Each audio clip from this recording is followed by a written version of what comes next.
Christmas is over. Get back to work. Drew, your thoughts. How was your Christmas? Snowmageddon's over. We survived it. We did. It's and also it's like it never happened because the temperature has gone up like 12 degrees Celsius, so 20 something degrees more. It went from minus 11 to 8. That seems more like 19, wouldn't you say? I would say. Well, let's go with 19. So 19 Celsius, so whatever 9/5 of 19 is, so feels like 35-ish. 35 degrees Fahrenheit swing in like 4 days. So thanks, climate change. This planet's completely fucked. We're pretty fucked. We are completely fucked. Yeah, so I'm excited. So which takes the pressure off of doing a good podcast. It really does. It really does. We're all just gonna die. So At the end of the day, none of this fucking matters. I feel better. So I'm Scott, of course, at Not Scott Henson, and that's Drew over there. Drew, what's your problem? You're my problem. Okay. What am I supposed to say? My Twitter handle is Sarian Softpaws or Drew Sarian on Litterboxd.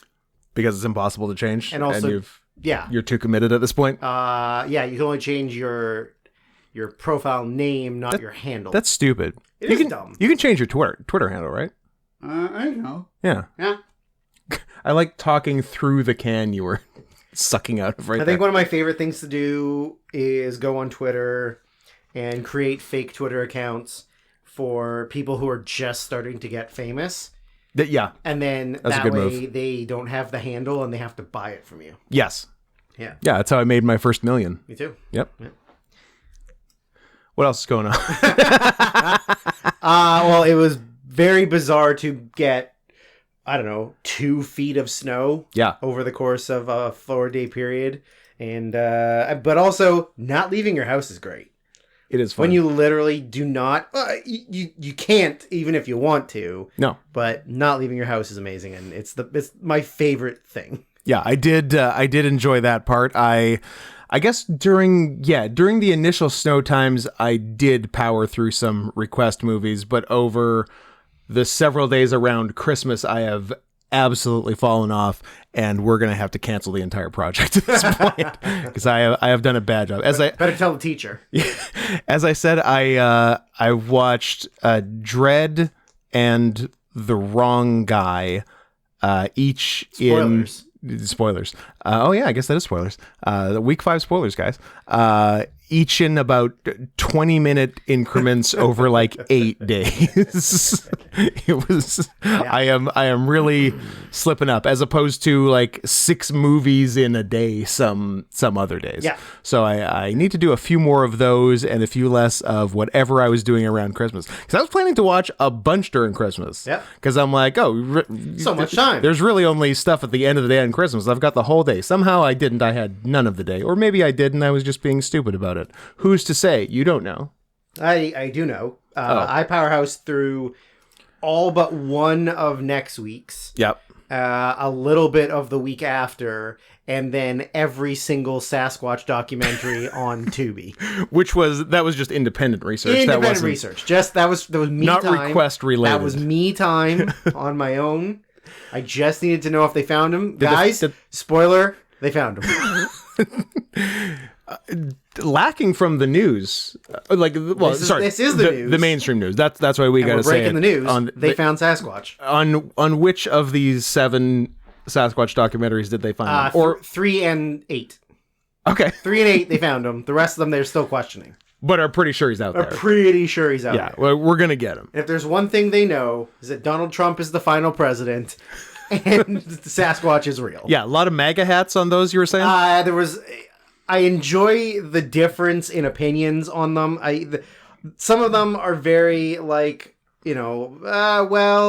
evidence is very interesting. We're not quite sure what it means. So they're like, at least they're having a view of it where it's not full certainty that Bigfoot is real, even though they 100% believe that it's real. For sure. But then they're being coy about it. They know.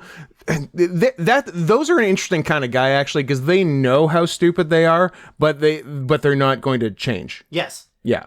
Yeah, there's a couple people that have said Like they're embarrassed that they believe in Sasquatch, but they believe in Sasquatch. There's a couple of guys that would say like, well, I don't have proof that I can show you that it is.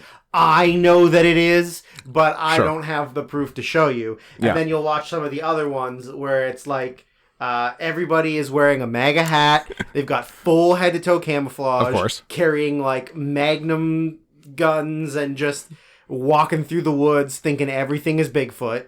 And they're like, no, there's one. He's here. There's one. Seen him. I see him all the time. And I bet you if we go out there I see him all the time. We hang out. We're going to see him. And it's like, no, I don't think that's true, but okay. Are there red camo MAGA hats? Because if not, I think I just made $1 million. And by $1 million, I mean $1 trillion. Are you looking it up? What do we got? Look it up. I mean, there's some very interesting looking ones. Sure. There's regular camo. Yeah. There's ones that are red front and brim, but the back is camo. That's actually fucking sick and is a better job than I would have done. So I guess I've been scooped on this one. Yeah, right here. This one. I guess I'm not making my second million. Yeah, that one's actually perfect. That one's pretty sick. Because that's best of both worlds. You got your red. That is the business in front, party in back of MAGA hats. Yeah, because the Trump part is the red Trump part is the business, and the camo is the party. The failing business. Yeah. Yeah. No, there's a lot. There's one that's it's all camo. Mm-hmm. But it's got an American flag on a part of the brim. I like that. And then it says, "Keep America Great." Keep it great. Keep it great. See, that's a very different sentiment than make it great again. That is true. Keep America great is it's always been great. Let's just keep this train rolling. Anyone can be president. Black guy, white guy, woman. Well, I guess not go crazy, but there's got to be so much knockoff MAGA merch. Oh, yeah. There's like some... I think it's the only thing that kept America going during the pandemic. There has to be liberals who have made money off of manufacturing fake MAGA merch. 100%, and I support it. I mean, there's enough right-wing grifter. Like, there aren't enough left-wing... Well, that's not really a left-wing grifter. I guess that's also a right-wing grifter, is someone who doesn't believe in all the right-wing shit they're saying, making money off it. Yeah. That's sort of the same thing, just with products instead of But they don't have videos. to be saying anything. They're grifting because they're making money off the stupidest people. They're making money off dumb people. Yeah. But they're not actively like showing their face or themselves. They're just selling the merchandise. Yeah. Right. No, that was definitely a thing, and I'm sure still is a thing. That's amazing. Good that makes me hopeful in America. There's still hope, guys. Yeah. The climate change, not so much. That's trouble. Yeah. What was that you're saying about requests, Drew? Oh, that's right. I don't know if you know, but this is the third of what I can only describe as many episodes of this particular All Request Spectacular. And if you, dear listener, would still like to participate, you can, because that's the sort of giving people we are. For a mere $50 American sent to paypal.me/NotScottHenson, you can request a movie for us to talk about on, I suppose at this point, the final episode. So the June 2023 episode. It will just be February. Grow up. February. It's fine. It'll be early February. It's almost here already. It feels like we're almost done. We are so close to the end. I can see the light at the end of the tunnel. But yes, you can still get it. And let me tell you this: for $100 American, you can request 2 movies, and so forth. There is let me do the quick math. There's a $0 discount for multiple movies. One, you can get 1 for 50, 2 for 100. 50 for 2,500. Someone do that. No. At this point, I would not want to do another 50 movies for $2,500. I'm pretty okay with doing one more at 50. Yeah. Just do 2. Do 2 at 100. One for Scott, one for me. 1 for Scott, 1 for Drew. And that's it. Yeah, don't. Yeah, it is funny that I'm like turning down $2,500, but I honestly am. This has to. It has to end sometime. somewhere. We need to be able to move on to the next season. Yeah, but if you want to get in, you can still get in. So you're welcome, ladies and gentlemen of the jury. Now, ladies and gentlemen of the jury, I'm just a simple country rapist. I'm a simple man. I like my beer cold, my trucks loud, and my sister licking my butt. Oh my God. Well, to get off of that, what else should you do if you're not... No, I was going to say if you're not doing that. In addition to doing that, you should be subscribing on YouTube. You should be going to the very YouTube channel that you're listening to this on right now, unless you're listening to it on iTunes, Spotify, Google Podcasts. If you're the one guy on Google, good for you. And not Amazon Podcasts, because they won't let us on. But not for the reason you think. Because my web hosting is insecure. And also because we say slurs. But sometimes, not always. Who's to say? We're very nice gentlemen sometimes. We are that sometimes, but certainly not all times. But go to the YouTube channel, youtube.com/@NotScottHenson. I like a /@ You don't see that often. It does feel weird. I can't imagine the number of people that are going to it without the @ and getting nowhere. But listen to what I'm saying and don't... Can't win them all. Don't get it wrong. youtube.com/@NotScottHenson and click the join button. And there you will be presented with tier options. TIER, not a different a series of ways that we can make you cry. Although we could also give you that. Yeah, I was also, and once you subscribe at any of the tiers, you get a certain kind of little icon. Oh boy. Yeah, let's go with icon. Emoji? No, it's not really an emoji, but it also is an emoji. By your name, whenever you comment on the videos and stuff, and I think we can customize those. And I believe Zachary suggested we do hogs of increasing thickness for that. So I'll see what I can do about that. But I will see. What is it, like a piglet?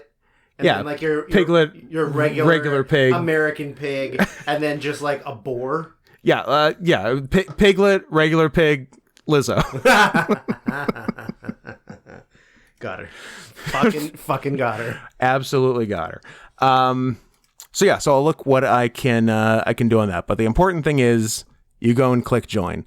And if you don't click join for whatever reason, at least subscribe for free if you're not already subscribing. And of course, click the bell after you subscribe, because subscribing does nothing to tell you when new videos are put up. I don't know I guess clicking subscribe just adds one to your subscriber count. Yeah. But as far as you, the subscriber, you don't get anything unless you click the bell. Yeah. If you click the bell, then it tells you when new videos come out. Subscribing just puts it in your sort of feed. Yeah. So if you open it and you just go to the thing, you can scroll through, it'll show you. But if you want to be notified that there's a new episode of The Worst Year of Our Lives, frequently known as the news. Then that's what you do. Then that's what you do. Also, let's get us to 3,000 subscribers. We're almost there. Soon. That'd be nice. We're close. We're at, as of recording, and I really hope we don't lose any between now and the time people hear this, because that'll be embarrassing. But should I say a lower number than what we actually have? We're currently at 9 subscribers, so please get us to 3,000 in the next week. No, we are right now live count as per YouTube Studio. We're at 2888. Which is 28 is double 14, so thinking of it as 1488, which is a racist dog whistle, and then double the 14 but keep the 88. So it's almost twice as good as 1488. What the fuck am I saying? I don't know.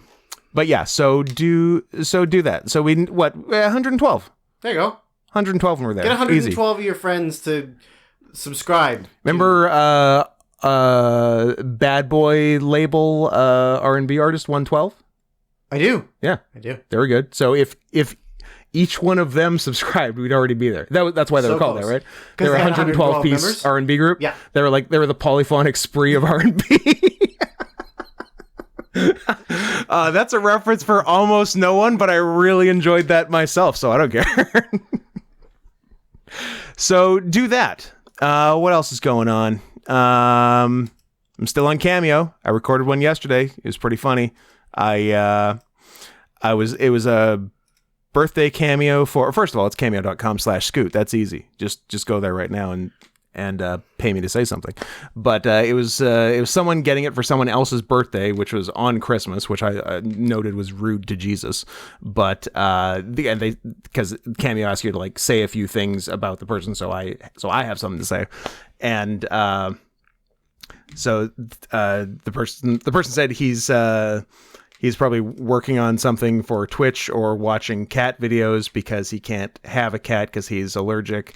And I said, and in the video I said, that's interesting. I've noticed the trend of a lot of fans of me and Adam's stuff being allergic to pussy, if you catch my drift, which I was pleased with. So Very funny. If that's the kind of material you enjoy, go to cameo.com/scoot and get me to say something.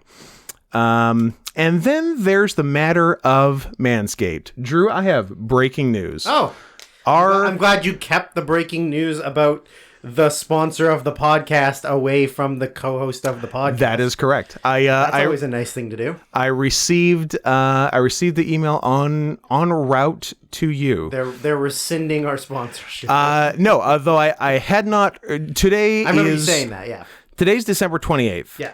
Our last contact was December 13th. Well, sorry, the last contact from Manscaped. I've sent several. Oh, really? Well, trying to get this shit going before Christmas so people could buy shit for Christmas.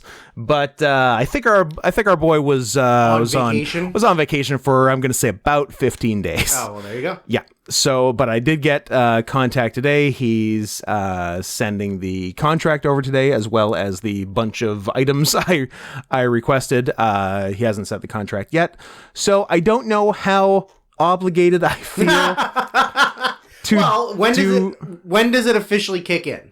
Well, I think it's going to kick in January 1st, and today ain't January 1st. I like the way you think. Right? Also, we need to save time. We do need to save time. So just remember, you can still use the code. Yeah. But if you can wait a couple weeks. Or 1 week, or a couple days. Yeah, I guess a couple days, yeah. Providing, like, if this contract is in fact delivered today, which it hasn't been yet, even though he's had several hours.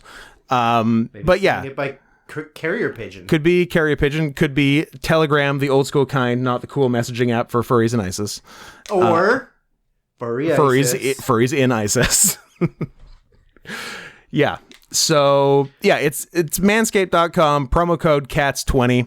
As I've said all through the Christmas season, when I wish a contract had been in place, if you really need something right now, go and get it right now. If you can wait till, I'm going to say for sure, next week, or even just after January 1st, even better, do that.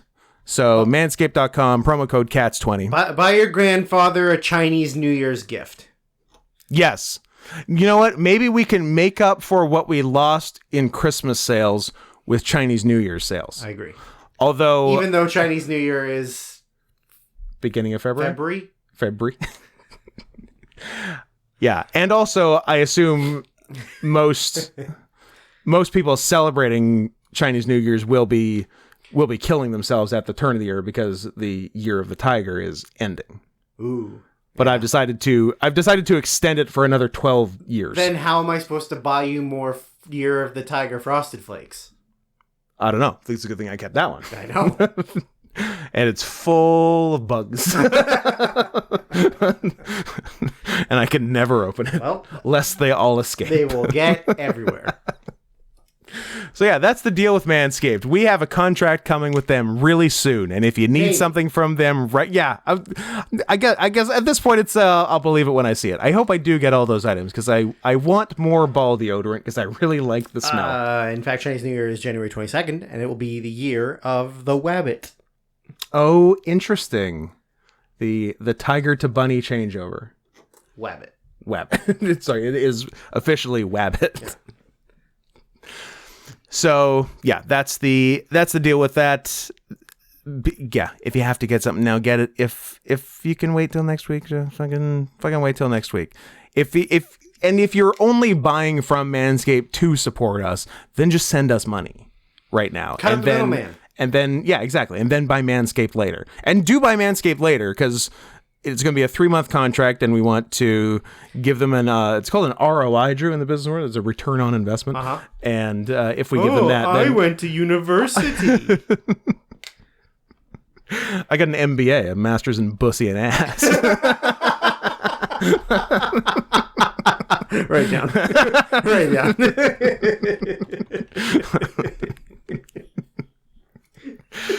So I think I know what I'm talking about is what I'm saying. So that's the deal there. So we should get to a bit of news. We're going to try to do less news at the top of this episode, and certainly less news at the top of part 2 of this episode, because looking back, we did nearly an hour of preamble on both parts last time, and maybe that's why both parts are demonetized this time. And also shout out to our boy Zimbo Venus doing the Lord's work, finding out why one of the last 4 parts is monetized and the other 3 aren't. And then we'll see if how much of the F slur we're going to have to stop saying. Hopefully not much. Hopefully that's not the problem. I really hope it's not. Hopefully it's the fact that we keep saying chink. Well, that'll be a fun test if this one's demonetized. So now we have to go the rest of the episode without saying the F slur. Yes. Let's see if it was that. Let's see if it was that. That's the way. Well, you know how people do one when they have a severe food allergy, but they can't figure out what it is, and they cut everything out, and they just add one at a time. Yeah. So this episode is the chink episode. We're doing the allergy test of slurs, ladies and gentlemen. So this one's that, then the next one will be something else, and we'll just keep going. I was really hoping you were just going to say the something else and then completely defeat the purpose of the whole thing. Scott, I'm a professional. I know how this works. Fair enough. I've been cutting things out of my life for years. Well, now let's quickly get to something which certainly is not demonetizable. Calling Brittany Griner names. What kind of names? Well, like Brian Griner. Here's the thing. Like, the poor woman is arrested and sent to the gulags. Yeah.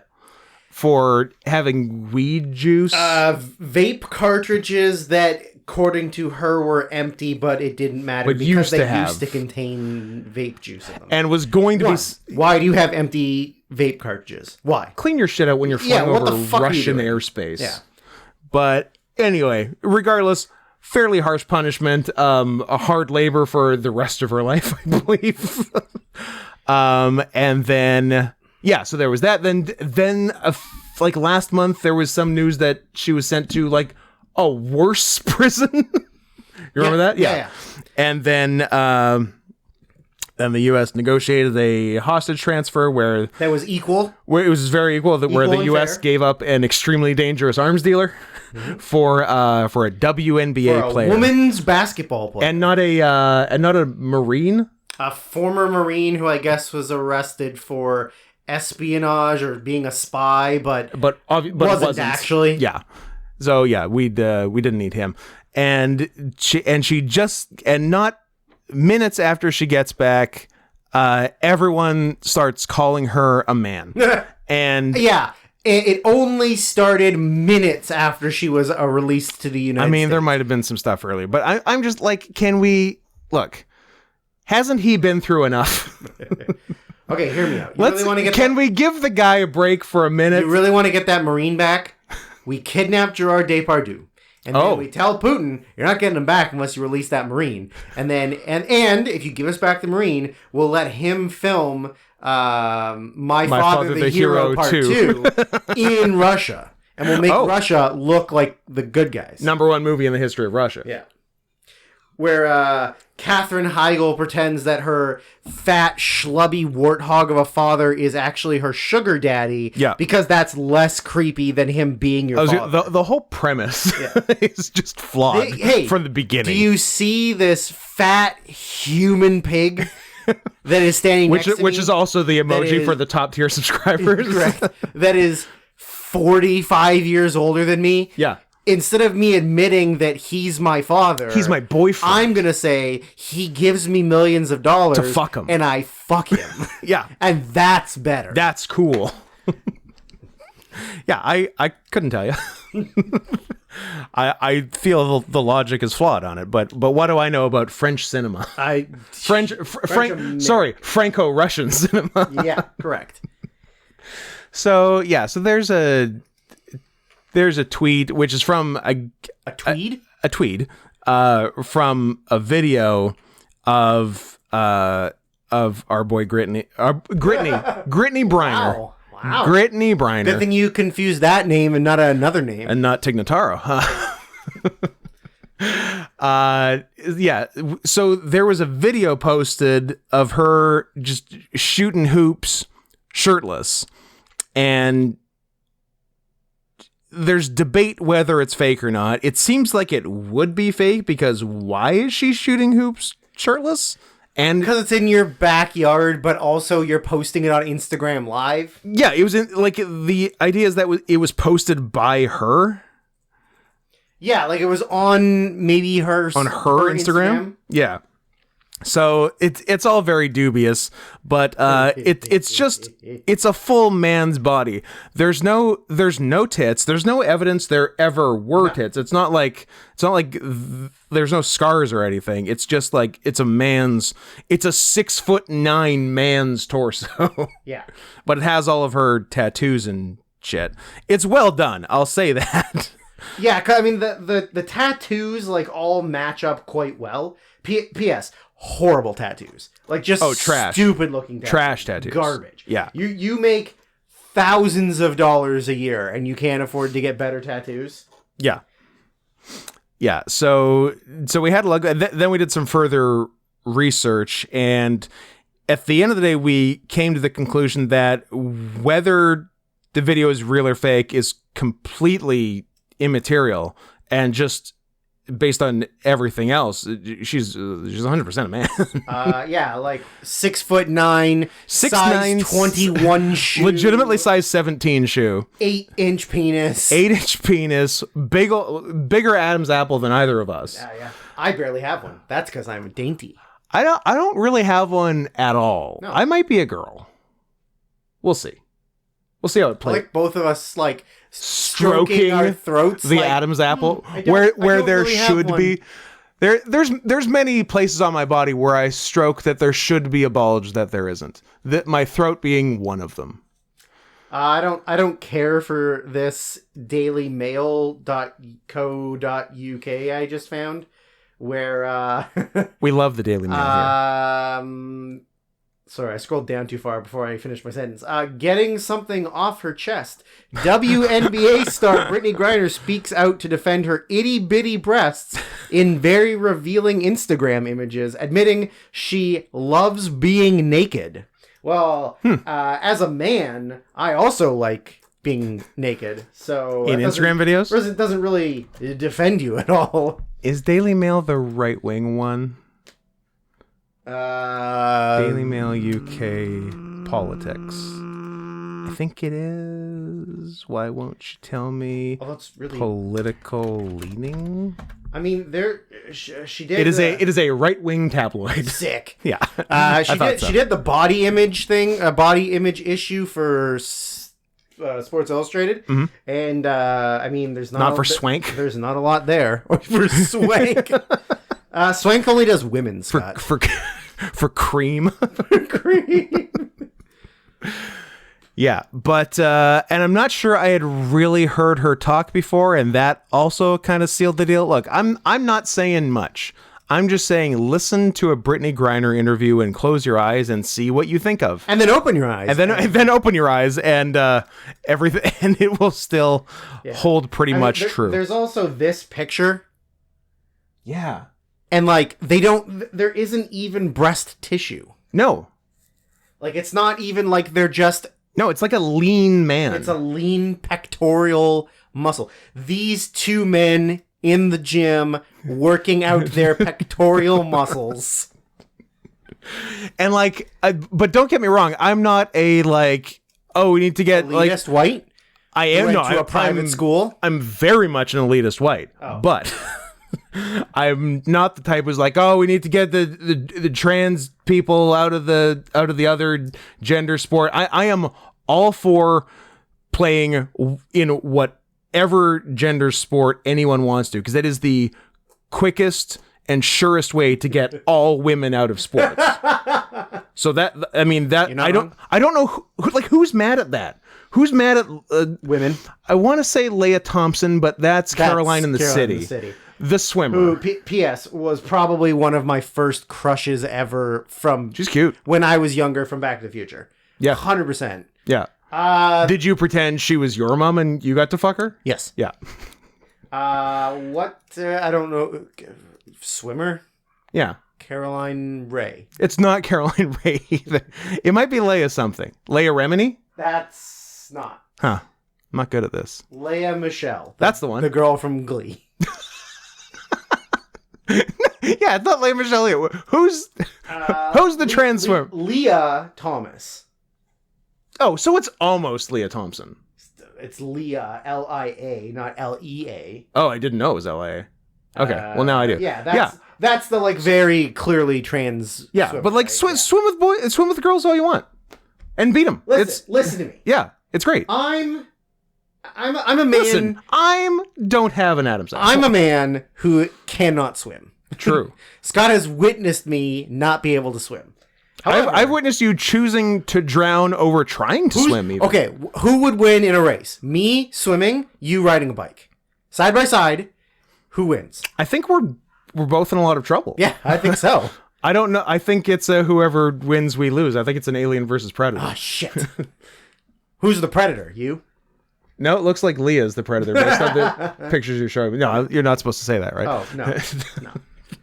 But yeah, like that's a strong jaw, Leah. Oh, that one. I mean, yeah. Handsome. Like I don't care. Who cares? I don't care if a woman, if a trans woman or a trans man, is competing against other people. Like, well, a trans man is never going to compete against men, but well, that's true. If you can't dunk a ball, it's really a one-way street. It is a one-way street. But yeah, like it's fine. Who cares? I mean, I don't think MMA is a fair trade. I think there should be no gender delineation in any sport. Okay. What do you think about that? I mean, then fucking Jim Brown would be the undisputed UFC heavyweight champion of all time. I like the idea of getting rid of the gender boundaries in sports. Yeah. But then being a man who only fights women. Yeah. That's pretty sick. Andy Kaufman.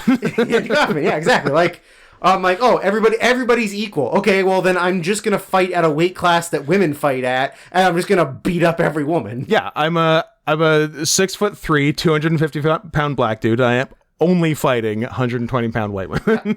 100%. Although Jim Brown might have been bigger than that, but he's a big guy. 365-0, one win one a day, one a day for a calendar year, in bare knuckle domestic disputes. So yeah, that's Brittany. It's Brittany, bitch. It's Brittany, bitch, and she might not be a bitch, but again, who cares? It's I was gonna say sports will be better for it, but either way, leave her alone for like leave Brittany alone. This is my leave Brittany alone. Even though I have been decidedly not leaving her alone right now. Correct. But give her a week. Scott Crocker. Give her Chris Crocker. Yeah, but Scott. I'm Scott Crocker. You're Scott Crocker. Fair. Yeah. Yeah, give her a week after she gets back from Russian prison camp before you start being mean about her. I mean, the being mean thing is the unfair trade. I think that's more of what people were angry about. Not that if she is a woman or a man is... That's just an additional mean thing to say about her. Exactly. Yeah. That's more of a like, we literally traded a woman's basketball player for a war criminal who was actively trying to help people kill Americans. Yeah. That's more of the issue. Look, man, we love women's sports. Do we? It's very important to to our country. Name 4 WNBA teams. Lisa, Leslie. Oh, teams. Seattle. The Seattle Cheryl Swoops. Yep. They were named after her. Nailed it. The Louisiana Lisa Leslie's. Okay, keep going. It's getting tougher now. Who was the one in the WNBA 30 for 30 that was uglier when she was playing but is decent now? Cheryl Swoops. No, it's white or maybe native? That's a hard sell, but okay. Damn. You're not going to pull it. No. Also, I can't remember, but I can name teams. My knowledge of players is done. But Seattle Storm. Seattle Storm. That's it. The end. Minnesota Lynx. And their logo looks almost exactly like the Timberwolves, but it's a lynx instead of a wolf. Okay. The Phoenix Mercury, because it's like the Suns. Fuck off. That sucks. Yeah. The New York Liberty. And just the Mercury. I think it's Mercury. Yeah, I think it's... The planet or the element? I guess planet because of sun? The planet. Yeah. The Phoenix Mercury. No! I mean, I agree. I'm not First of all, condoning it, Scott. I hate non-plural team names. Secondly, that might be the worst one. That might be the worst one. What the fuck? Can I name another WNBA team? The New York Liberty, the Washington Generals, the no, the Boston All Whites. Now that's a good team. Rebecca Lobo. I was gonna I kept wanting to call her Wolf. Yeah. Because of Lobo. Yeah. Rebecca Wolf. Yeah, you're right. Yeah. She grew into her face. Yeah. Yeah. She when she in basketball years, her face was too much for the rest of her. Yeah. But it worked out over time. The Florida Gators. No, come on. Oh. The Los Angeles Earthquake. The Los Angeles Lakers. Which is... the Los Angeles Girl Lakers.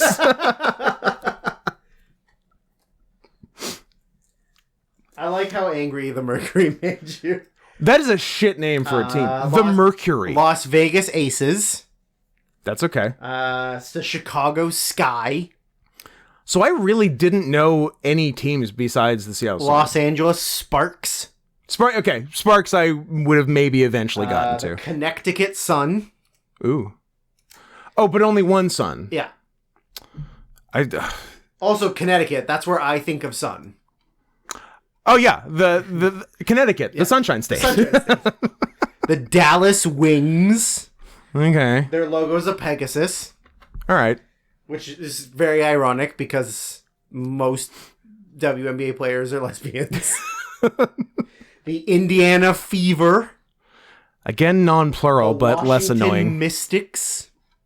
Ooh, because it's like wizards. And the Atlanta Dream. Man, a lot of non-plural names. I don't like that at all. The Minnesota Lynx logo.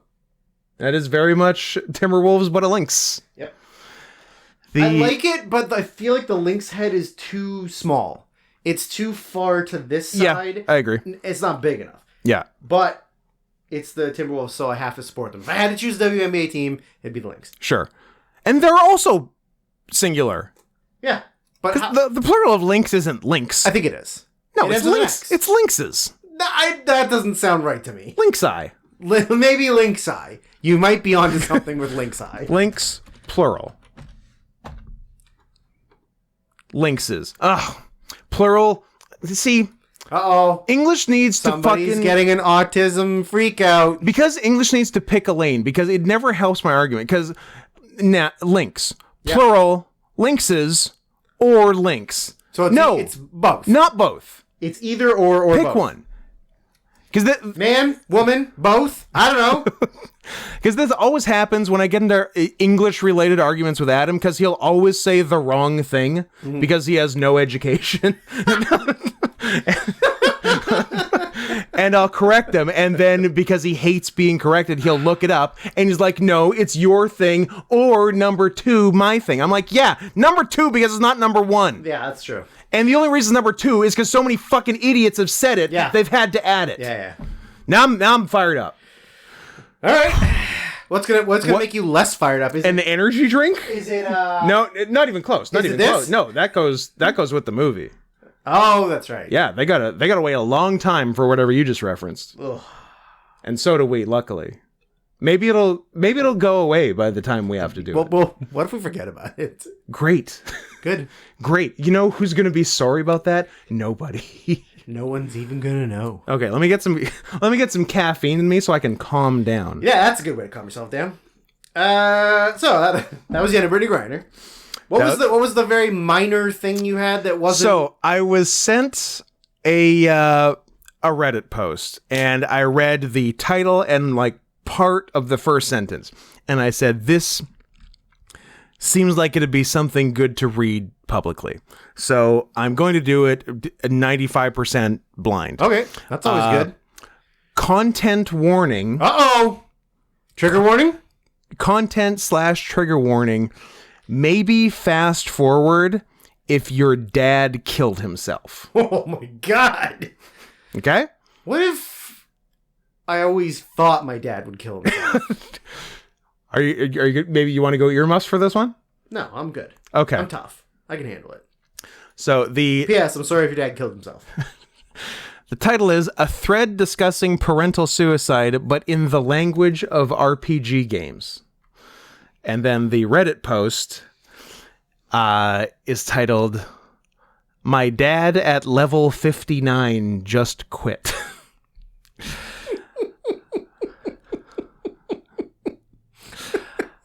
I can see a nice glimmer in your eyes, Scott, that you're like, oh boy, here we go. I can feel the glimmer. And then the response, my dad quit when he was level 52. We had no idea he wasn't enjoying... Wait, 52? Didn't it say 59 earlier? I think this is a response. I think the initial post is, my dad at level 59 just quit. My dad at level 59 just quit. I don't know how to deal with this. That was the whole post. And somebody is And here's a response to this. So the first one is from MK Ultra Victim. And this one is from Jarek Dieter 626. Nice. Big sports fan, obviously. My dad quit when he was level 52. We had no idea he wasn't enjoying the game due to a depression debuff. He left a note saying he had struggled with it his whole playthrough. There honestly isn't much that can be said to you right now, as everything is so new and raw you are likely in shock, but please, take down my username and DM me. I'll even give you my phone number if you want, and you can reach out to me anytime. It's been 10 years since my dad quit the game, and I only just recently got to a place where I feel like I'm picking up the pieces of my world faster than they're dropping out of my hands. So I'm sure I could give you some useful advice on the difficult journey to acceptance. But right now, don't even think about accepting it. This is less D&D. But you need to grieve, let all your emotions out, cry if you need to cry, scream if you need to scream, hug your mom and siblings, but not your dad. Don't forget to eat. I'm so sorry you have to go through this, but I promise you it will get better and your life will be full of love. So yeah, it was really just the first part, the depression debuff and struggling with it his whole playthrough. And then there's a little glimpse of the response below it that says, seeing player interactions like this so wholesome, and then it cuts off.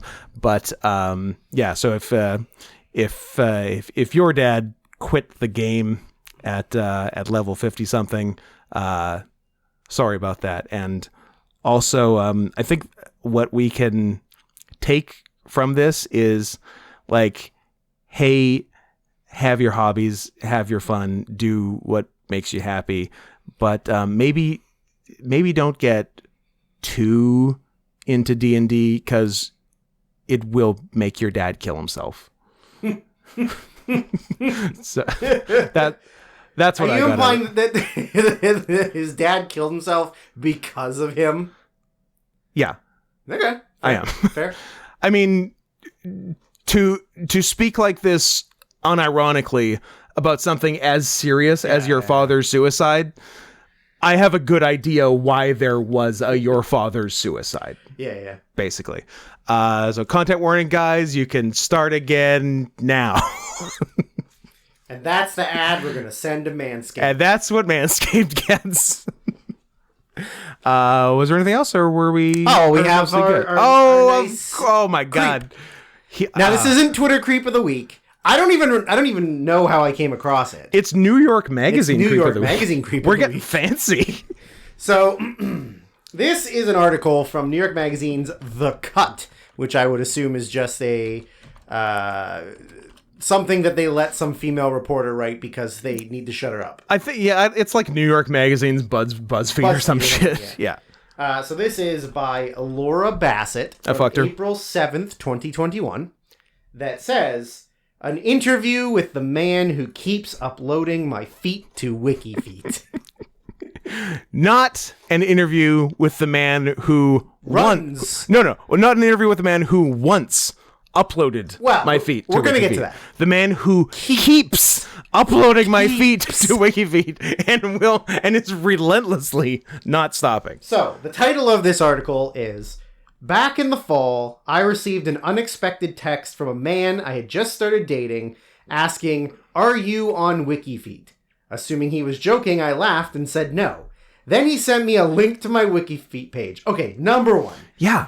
The guy you're dating asked looked you up on WikiFeet. On WikiFeet. Yes. The funniest part is, like, she's not even famous. No. She's a writer. She's an let's be clear. Online writer. For New York Magazine. But she does not go to print. You're glossing over the fact that this guy was like, oh, she's semi-famous and I just started dating her. I'm going to look at her feet. Let's have a look at them feet. Now, let's see those little piggies. Not gonna yuck anyone's yums. I like a nice pair of feet. If they're cute and they're clean, I like them. But the guy you've just started dating, I'm more of a paws man myself. I like beans. Beans. But yeah, you're glossing over this. This is a major, huge part of the story, and she never comes back to it. Is that you're just like, yeah, this guy I sort of know wanted to look at my feet, and then he asked me about it. Yeah. Right off the bat. That's creepy. Anyways. Is there anything worse than seeing a nice foot, turning it over, and not a bean in sight? Just an absolute waste. Absolute waste. So she said, I'd never actually heard of the website. Basically an encyclopedia of celebrity foot photos for fetishists and foot enthusiasts until that moment. To be clear, I am not a celebrity. I have a decent Twitter following from having reported on politics for over a decade, from tweeting jokes about politics and appearing on cable news sometimes. Let's see what she means. What her Twitter followers? By decent Twitter following. Look her up. I am looking her up. Look her up, Scott. Look her up. How are there 5 S's in Laura Bassett? 10 or 12? There's 2. Well, Laura Bassett. I guess verified doesn't mean anything anymore. Well, maybe. But Maybe she paid for it. Well, there's also maybe it's her, the editor-in-chief of Jezebel. Maybe it is her. What does she look like? So that could be her. There's a picture of her on this article, so I can't even tell you what she looks like. She looks there? At the bottom, maybe? She looks like this. And who's the other verified Laura Bassett? A black lady. Laura Bassett. Former pro footballer and England international. Oh. I'm gonna say it's not her. No. Yeah, so I guess so. Okay. The editor-in-chief of Jezebel is, I don't know. Well, yeah, I mean, I guess an internet celebrity. To be the editor-in-chief of the worst online magazine in the world is impressive. Yeah, I mean, this article is also from over a year ago. Yeah. So maybe she got an upgrade. What was her followers count? It was like 140K. Okay, so she does have a decent. Yeah. But I was pretty shocked to be looking at my own WikiFeet profile, which included my full name, my birthday, and photos of me and my exposed feet dating back to a family vacation in 2013. The images seem to have been lifted from my Instagram page, which I keep public because I share my work and media appearances there sometimes. My feet had a very sad 3.5 out of 5-star rating, which categorized them as okay. Trash feet. The discovery was surreal. I wasn't offended or unnerved, though I can understand why someone would be. I mostly thought it was funny and posted a video of me wiggling my painted toes in a flattering filter on my story that said, "For my fans," as a joke. Within minutes, a screenshot of it showed up on WikiFeet. Okay, fuck off, Laura. You're going to post foot bait. People are going to take it. Yeah. Get out of here. Well, I can't believe my foot video that I posted ended up on WikiFeet. That even said, "For my fans." Fuck you. At this point, this is why I hate Jezebel. This is why I hate women. Yes. At this point, my investigative journalist instincts kicked in. I figured I could triangulate the person's identity by refreshing WikiFeet over and over after posting a barefoot photo, and then checking my list of story viewers as soon as it showed up. You know what? That's solid detective work. She should have been a detective instead of writing for a terrible women's magazine. Correct. This narrowed down the list of suspects down significantly, but not quite enough to be conclusive. I decided to try a direct approach. I posted a story that said, "If you are the person posting my foot content, please DM me. No shade, I just have questions." Well, good news, because that gentleman saw your post. I assumed no one would come forward, so much so that I forgot to even check my DMs before from people I didn't know until months later. It wasn't until last week that I noticed, to my surprise, that a man had reached out. His name is Robert Hamilton, a 58-year-old salesman from northern New Jersey. Exact right guy. Yeah. For okay, this. He wrote, "What questions do you have? I feel like I posted it. If it bothers you, I apologize and I will not do it again." I feel like every internet creep is a fat guy from New Jersey is exactly 58 years old. That's the golden age. That is like the magic number. That is the golden age of being an internet pervert. Late 50s. Yeah, because you've been married probably for like a while. Like, yeah, you get now married you're divorced. Young, your wife sucks. Yeah, and you're like, I'm gonna go find a random person who writes bad articles on a online magazine that no one reads. Yeah, and I'm gonna just be real, all about her feet. So Robert agreed to go on the record and was helpful and responsive as I tried to set up an interview. I was only reminded of the nature of our relationship at one point when he asked me, right after saying he was available to chat Thursday, whether my feet are ticklish. King. Just looks you right in the eye when he shakes your hand. Right in the eye. Shakes your hand while fondling his balls with the other one. And shakes your hand while looking at your feet. This guy doesn't care. He does not care. He's happy about it. He's more than happy to answer every single one of your questions. Yeah, so hello, that's me. Are your feet ticklish? Detail. Yeah, are your feet ticklish? I haven't jerked off in over 2 hours. So I called him on Thursday afternoon while he was in the middle of watching a Yankees game. He's gregarious and has a thick Jersey accent. Nice. We spoke for nearly an hour, almost entirely about feet. Of course he did. Now, here, I assume you people are listening. What do you mean, you people? You know, the people that are listening to this would love for me to read the interactions back and forth between these two. Now, what I think would be even funnier is if I play one character and Scott plays the other character. By all means. Would you like to be the creep or the woman? I would like to be the creep. I would like you to be the nice lady. Okay, I'll be the nice lady. Robert, is it just Robert or do you go by something else? You sound young. And by thick Jersey accent, I assume she means Bruce Springsteen. So yeah, just Robert, and I'm almost 60 years old, young lady. Do you consider yourself a foot fetishist? Yes. Since when? Age 6. Oh, boy. That's very specific. What happened when you were 6? A couple of things have happened, but we'll start there. I have 5 sisters. Well, I had 5. 2 of them passed away. But a lot of their friends would come around, and we had a pool in the backyard, and they'd be barefoot. You know, they'd be here while my sisters weren't here, and they'd come over and use the pool, and I would give them foot massages. What was the other thing? When I was about 9, these new people moved on my block, right? They were older girls, and they had their own pool across the street. We were playing this game, and they were like, well, we have to tie you up because we captured you. You know, you're the bad guy. They tied me to a lawn chair with my hands over my head and my feet tied down, and they started tickling my feet, and it just drove me crazy.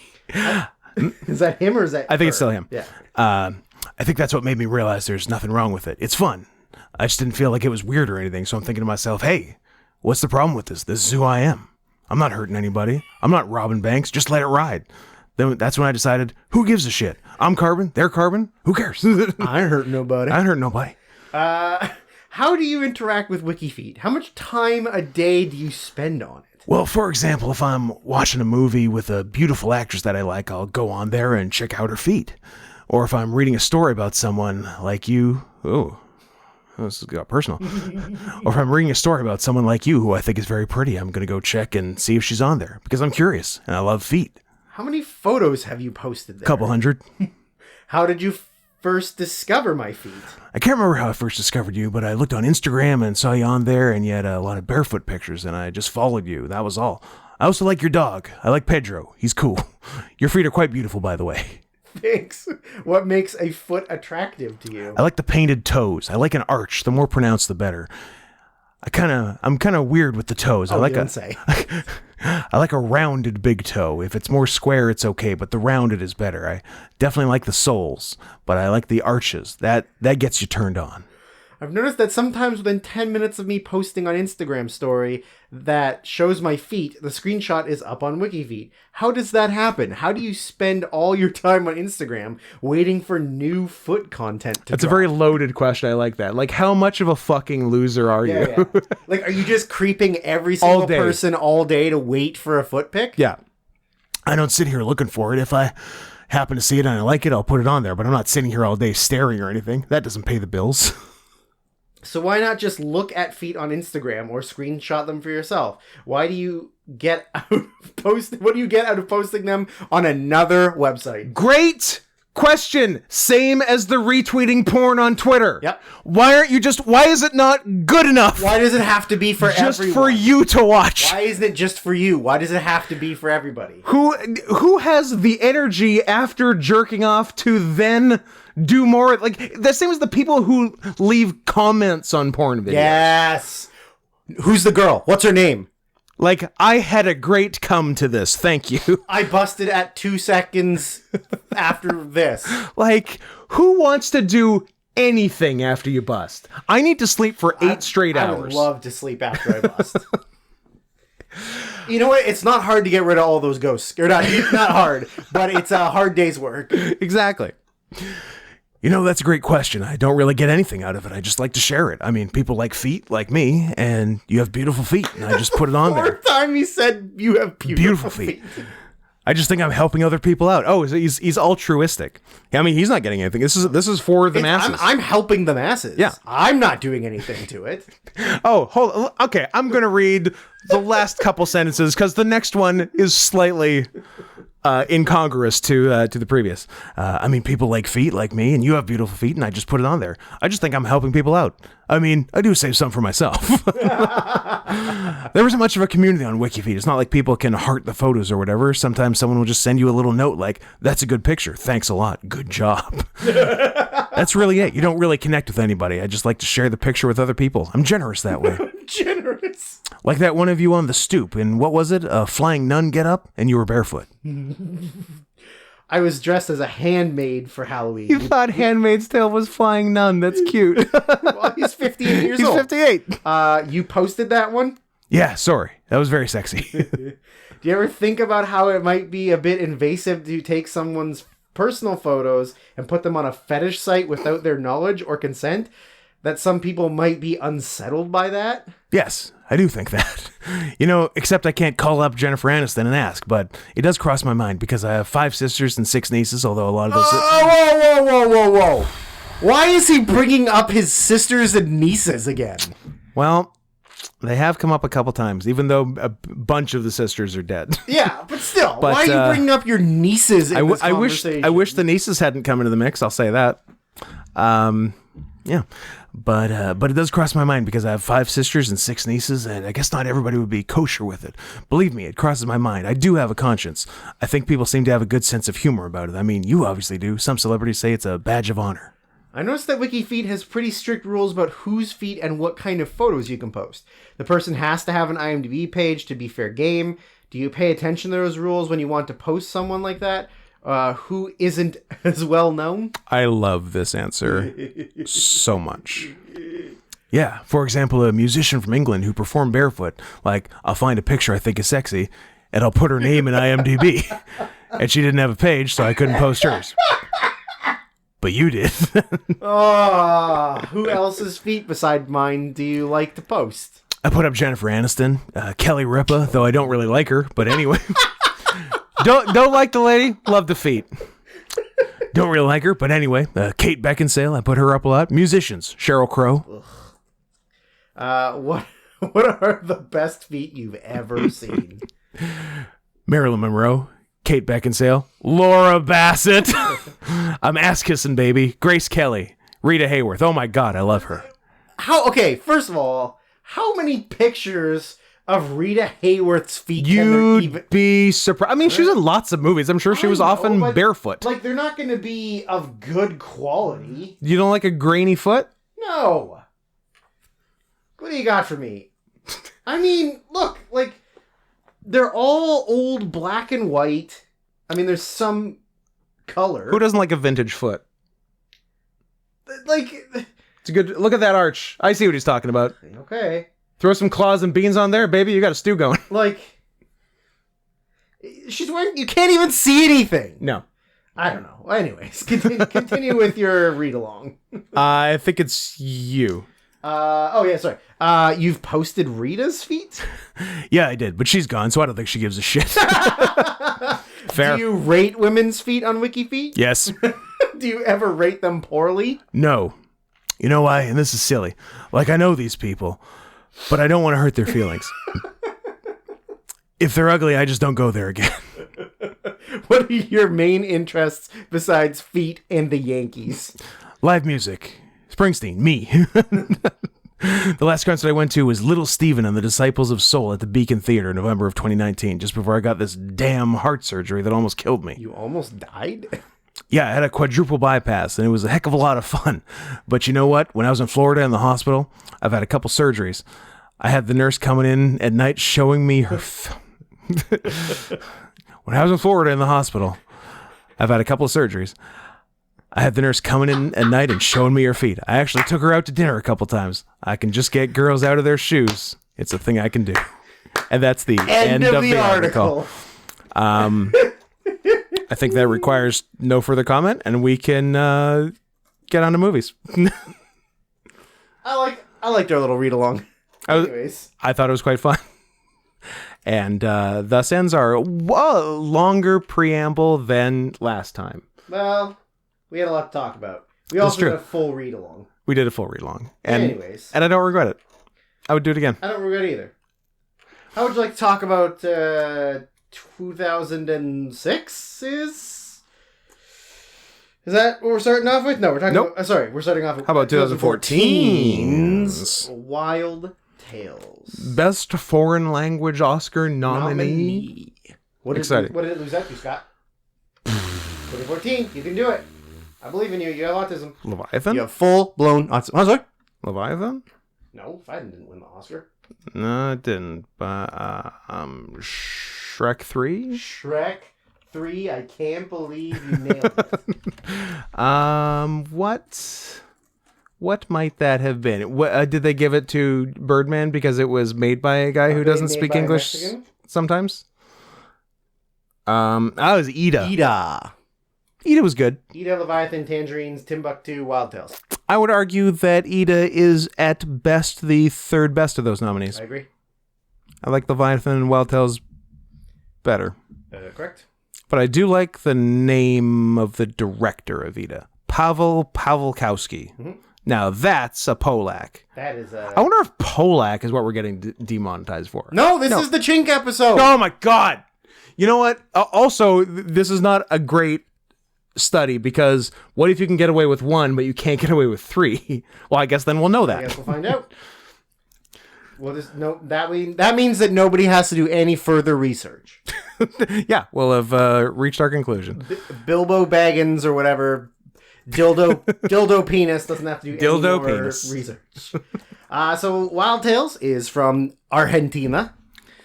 Brought to you by Sonics, who is also from Argentina. If I was to choose what thing with from Argentina I was to spend time with, be it Wild Tales or Sonics, the answer would be resoundingly Wild Tales. It's not where I thought you were going to go, but... Oh, what'd you think? Of all the things that were requested by Sonics. Oh, yeah. This is a rare non-piece of shit Sonics request. Yeah. So it's an anthology. It is broken up into 6 parts. Six. And it's all kind of comedy of errors. Yeah, they're all sort of dark comedy-ish type things. Well, I'd seen it before. Did you see it before? I saw it at the 2014 Vancouver International Film Festival. Brag. This would be in my top 20 for the year, but I don't believe it made my top 10. Mm-hmm. Yeah. Coward. 2014 is a strong. Also didn't make my top 10. So. Would it make your top 20? It would make my top 20, for sure. We did it. It would be close to... What do you think? It's 17? Maybe 15 or 14? Fair enough. I probably had not seen it since 2015 or 16. I only going into it remembered 3 of the 6. Yeah, I'm trying to think what I remembered the most. Yeah, because I don't think I've seen it since I saw it in the theater. I remember 2, 3, and I think 6. I remembered, let's see, 1, 2, 3, 4, 5. So I remembered 3 and 5 the most. And not so much the other ones. Did you know that as they go on, each one increases in length? From shortest to longest. I didn't notice that. I did notice the last one was definitely the longest. But that's the way that it was done. Cute. Short and the first one was definitely the shortest. You're the shortest. you're the shortest, but also the cutest. You're the shortest, but also the thickest. You're a real chode. Damien Sandow? Siobhan. Are you trying to say Damien Chazelle? Szifton. Chazelle, the guy who did La La Land. Yeah. Best picture winner, La La Land. He directed this.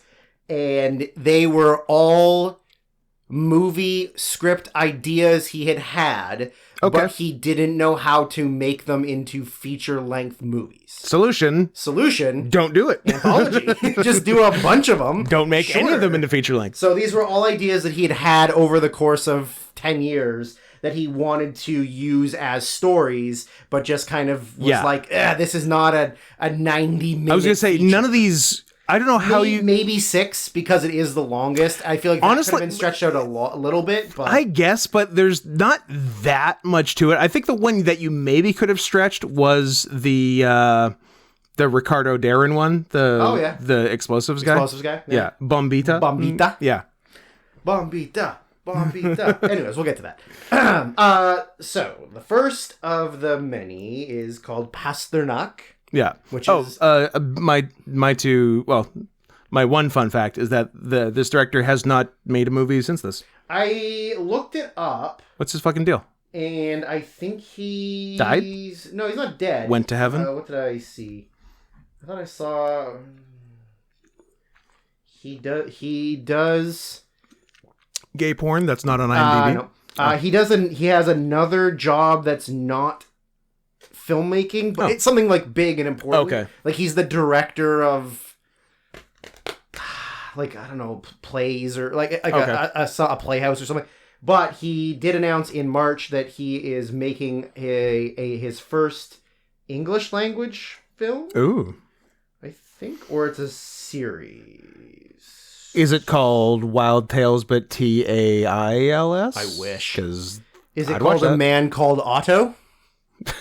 No, it's not. It's not in English, but it does have it's an Argentine television series. Okay. That he is currently in production of, and he's doing something. I don't know, but yeah, he has I don't remember what it was. I'm too lazy to look it up. Sure. But yeah, he has like another job, and that's why he hasn't done anything. Makes sense. I also love how foreign movies always have like 37 production companies at the beginning of them. Because you gotta get money somewhere. Yeah, no, because each company gives like $3,000. Yeah, that's true. It's great. I mean, it's a lot. That's for like a lot of international cinema. Is like, you get grants from the country, from wherever the region is that you're filming from, your distribution company, your personal production company, all of your friends' production companies, your Nona. Like everybody gives you. It's always so funny. There's so many, one after the other. Yeah. What did I... Oh, so the first story is... Pre-credits. Cold open. Is a group of people getting onto a plane, and there's a woman, and she has a weird interaction with a guy. Yeah. And then she sits down in her seat, and the man sitting across the aisle from her starts conversing with her and asking her what she's doing, business, pleasure, whatever. And she explains what she's doing, that her company is flying her to a conference, and she's whatever. And then she asks the man what he's doing, and he kind of gives her, like, they have like a little bit of banter back and forth. And then turns out that she had a boyfriend who was a musician. Yep. And the guy's like, oh, well, I'm a music critic, and so she says, hey, like, oh, would I have heard who he is? Like, he's no, like, oh, no, he's it's not classical very music. good. He's like, he doesn't, and so she says his name, and he goes, he's like, oh, I'm a classical music critic. And he's like, so she says his name, and he goes, wow, I used to be the head of this big music school. Yeah. He sent me his dissertation, no, whatever the fuck it is. What is it in music? Yeah, it was a music version of a dissertation or thesis, but whatever it is. Yeah. And I was brutally honest with him and just fucking took him down a peg or two, because sometimes you just have to do that with people that aren't very good. You have to keep their music from getting out into the world. And then while they're talking, the woman sitting in front of him overhears the conversation and goes, are wait you a minute, sorry? Are you talking about... Yeah. Pasternak? Yeah.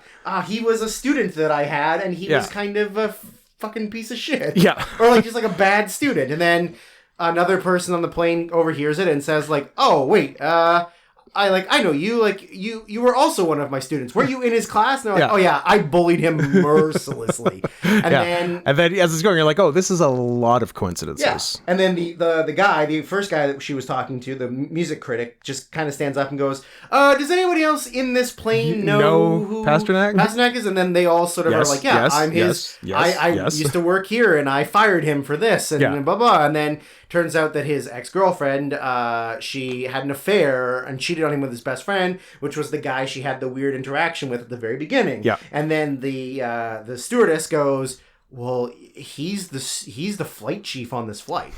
And they're like, what? Like, he's in the cockpit right now. Yeah. And literally the only note I wrote for this was like, hey, at least he worked his way up to being a pilot. Yeah, good for him. Like, that's pretty big. Yeah, maybe he wasn't so much of a piece of shit after all. Okay, he gave up on his music career, but, like, he's a fucking pilot. Yeah. That's not easy. No, good for him. Good for him. I'm glad he gets to kill 300 people. Yeah, exactly. So then she says, like, he's locked himself in there. He won't talk to anyone. And then a guy pops up, and he goes, starts banging on the door, and they're like, what are you doing? He's like, I'm his psychiatrist, and I increased my rates, and then he didn't want to pay them, so I dropped him as a client, but I can talk him out of it. So then he starts throwing out, like, his generic, like, it was your parents' fault, like, they asked too much of you, and he's trying to turn it around so it's not about him.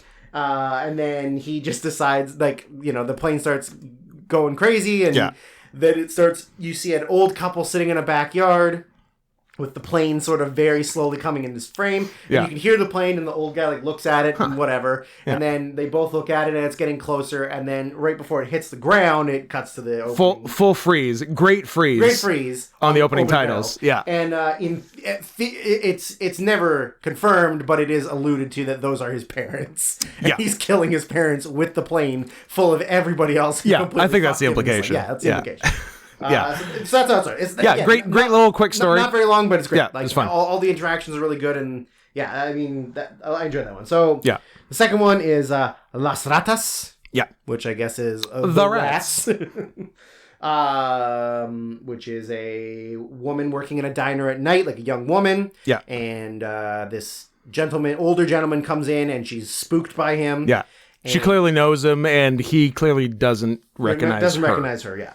So she goes into the back and tells the old woman who, I guess, owns the diner that he was a he was gangster. a gangster in her small town. Yeah, And who's now like running for mayor, or whatever. Yeah. And he had a hand in her father's death. Yeah. And after her father died, he tried to fuck her mom, and that was why they fled. I mean, why wouldn't you? And she's like, so like, I really don't want to go out there. And I was like, I love this fucking old lady. Let's fucking kill him. Right away. Like, as soon as she hears the story, she goes, "Oh, we should kill him. Let's put fucking rat poison in his food." Yeah, my first thought was so this lady has clearly killed like a bunch of dudes before. I mean, she's an old lady. She doesn't give a shit. Yeah, she's an old lady in Argentina. She's She's done murders.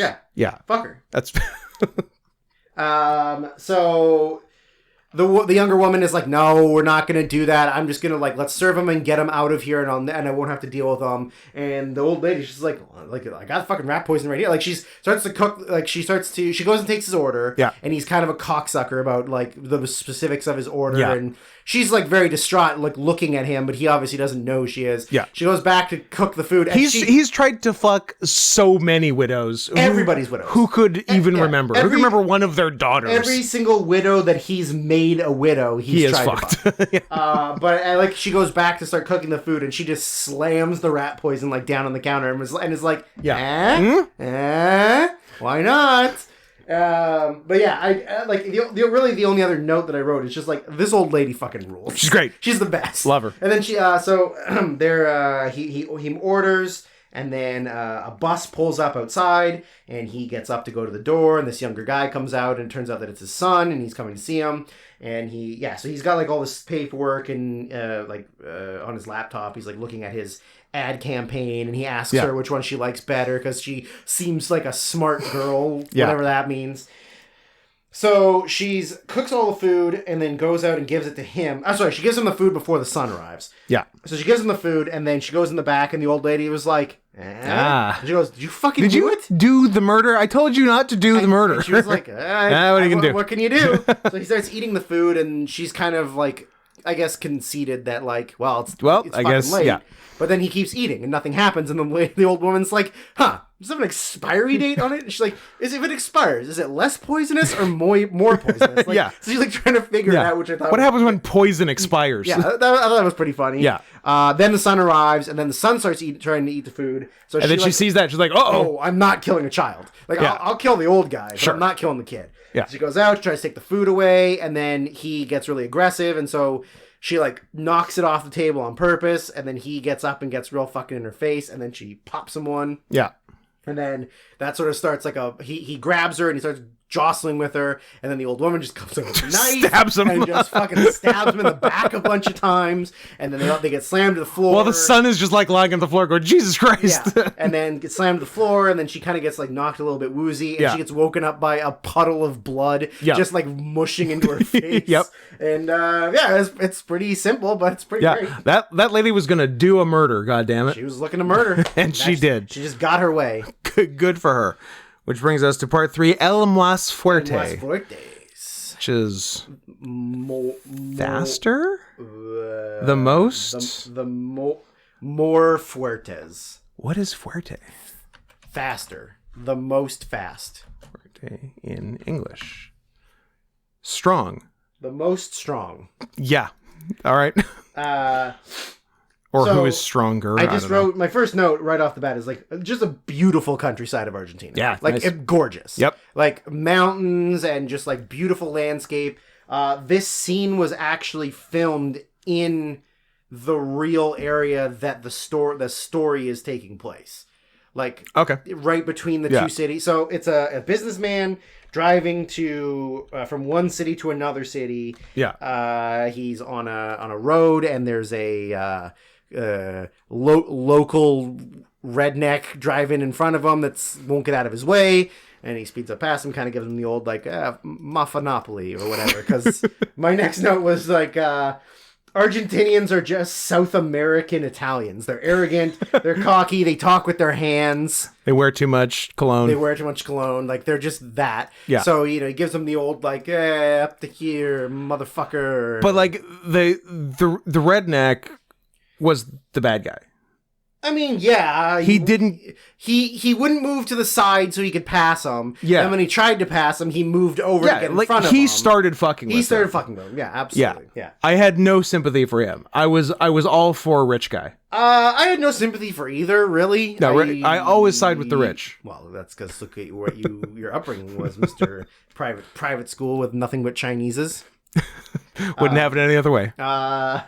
So so as he's driving away, he gets a flat tire. Yeah.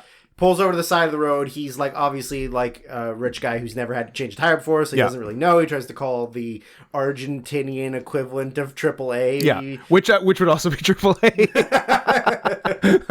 yeah, that's true. Well, I don't know. Maybe it's called something else. Argentinian Auto Association. Okay, yeah, that's fair. But they're gonna get us in a truck, and he kind of goes like, fuck it, fine, I'll try and change it, whatever. So he's in the process of changing the tire, and then there was an awesome shot of a blast of wind that stirred up like a dust cloud coming towards him, and then out of the dust cloud drove the redneck. Yeah, and it was really awesome. good. It was really good, beautiful. Yeah. So he drives up and he sees him and he freaks out and he gets in his car and the guy pulls up next to him and he just kind of goes like, okay, like move along, like bye, I don't want to deal with this. And the redneck is let's say a little unstable. Yeah. So even if you weren't on rich guy's side before, you could agree that this is something of an overreaction. Yeah, correct. Yeah, from getting told that he's getting flipped off and called a fucker and driving away in your fancy rich car. Flipped off and called a fucker for being a fucker. Yeah. So he gets out. He goes and grabs the tire iron that he was using to change the wheels. Yeah. He starts smashing the windows. And that's not all he does. And then he's calling the police on his phone, and he tells them like the police are coming. Yeah. And he goes, whatever. He gets up. He pisses all over the windshield. Then he turns around, takes a big old dump on the windshield. He does a full poo. Yeah. Doesn't wipe. Yeah. But I did write fakest looking poop. It was pretty fake poo. It was pretty fake poo. Also, show the dong cowards is my note. Because like agree on both. The guy's like pissing and shitting. Yeah. And then he gets off the vehicle by like covering his penis so that you don't see it. Like just show it. It's Argentina. No one cares. You're all Nazis. Yeah. This was filmed right where Eichmann escaped to, right? Correct. Yeah. That's where they caught him. Yeah. So he gets down and then he's like, okay, like this guy's had enough. Like I'm done with it. Fuck him. So he gets back in his car, and then the rich guy decides like gets back in his car. He's been in the car the whole time. Oh, sorry. He's and in the car. redneck parked right in front of him. Yeah. So he decides like fuck this guy. Like he just shit on my car. Yeah. So he turns the car on, puts it in drive, and then guns it, and pushes him off the like embankment next to beside the bridge, right at this like river. Yeah, this hill going down right beside a bridge. So he pushes him off. The car slides down, hits the front, flips onto its hood into the water, and then he goes, he goes, fuck it, I'm leaving. That's what the second that I wrote, you did your thing, now drive off. Yeah. You'll be fine. You'll be fine. No one will ever know it was you. Exactly. I guess AAA will know because you called them and told them where you were, but they're not the police. You know what? They're not the police. So then he drives away. And Sting and Stuart Copeland are the police. The guy gets out of his car, the redneck. Yeah. And he barely makes it out. Yeah. He starts to climb back out. The guy feels bad. Yeah. So he does like a big old loop and turns back around. The guy climbs out of the ditch and starts like whatever, like getting himself readjusted. Yeah. And he decides, oh, well, I've come this far. I might as well vehicular homicide. Probably finish the job. So he drives really fast at him. He gets out of the way. Then he turns the car back around and comes to drive right back at him. I just wrote a note of, I only enjoy gay chicken. None of this car chicken regular bullshit. Car chicken. Fair. I don't care about cars trying to run people over. Yeah. I only care about trying to not kiss your straight friend. Oops. So then... so he ends up almost hitting him, but then he blows out his tire, blows out his tire, and he ends up going crashing off the embankment into the back of the other guy's car. Yeah, right on top of it. And the airbag goes off and kind of knocks him loopy for a second, and the redneck goes like, well, this guy tried to fucking kill me. I'm gonna come and kill him. So he climbs through the back seat, yeah, gets the seatbelt, gives him the old around the head a couple times, and pushes him out his car door, where he's kind of hanging there dying. So it's a really good struggle of hanging out of your car with a seatbelt around your neck, with your hands trying keeping yourself from being strangled. Like it was a very cool shot. Yeah. So the redneck then decides well, I mean, hanging him's one thing, but I might as well just blow up his car and my car. Yeah. Fuck it. So he rips his sleeve off, puts it in the gas tank, goes to light it. Then you see the rich guy sort of die. Basically, yeah. But then he magically kicks out right before 3. Yep. Fights his way out, and then just gets out of the seatbelt like nothing. Super easy. He could have just done that the whole time. Yeah, maybe try that earlier. So he reaches through the car seat and grabs the guy by the leg, not realizing he's lit the tank on fire. Yeah. He drags him back into the car. They have this big old fist fight. Yeah. Or I guess they had the fist fight before as well. Yeah. But then they're having more of the fist fight. And then redneck guy's like, I have to stop fighting and get out of here because I know about the fire. So he gets dragged into the front seat, and they're fighting in the front seat. Then you see the AAA truck driving up, and he's talking on the phone to dispatch, where did this guy say he was? Yeah. Because he's at the point on the bridge, and he's like, well, there's no one here. Yeah, I don't see anybody. And boom. As soon as he gets to the bridge, the car explodes. Yeah. So then, obviously the police come, they're trying to put out the fire, they're trying to get them out, and I just like that the one police officer says to the chief, he goes, what's your theory, chief? Crime of passion? And then you look, and their bodies the two guys are it looks like they're embraced each other in the front seat holding each other. And they're charred skeletons. Yeah, they're burnt skeletons. And they're hugging. It's like they're in love. Yeah, my last note was, friends. But that was one of the only ones I actually remember. That one I remembered the most distinctly, I think. Yeah. And that takes us to Bombita, which is, I don't know, something to do with bombs, because the guy's a demolitions expert. He's a demolitions expert. Type. I like me some, it's probably, I said Ricardo Darin before, I'm sure it's Ricardo Darin. Probably. From The Secret in Their Eyes. Secret in Their Eyes, yeah, that's right. He's good. I like him. That's right. He's kind of the only known actor, I guess, for white audiences. I like to think of him as the Argentinian Joe Mantegna. Ah. Super Bowl winning quarterback Joe Mantegna. Niners. 69ers. Oh, bam, bam, bam.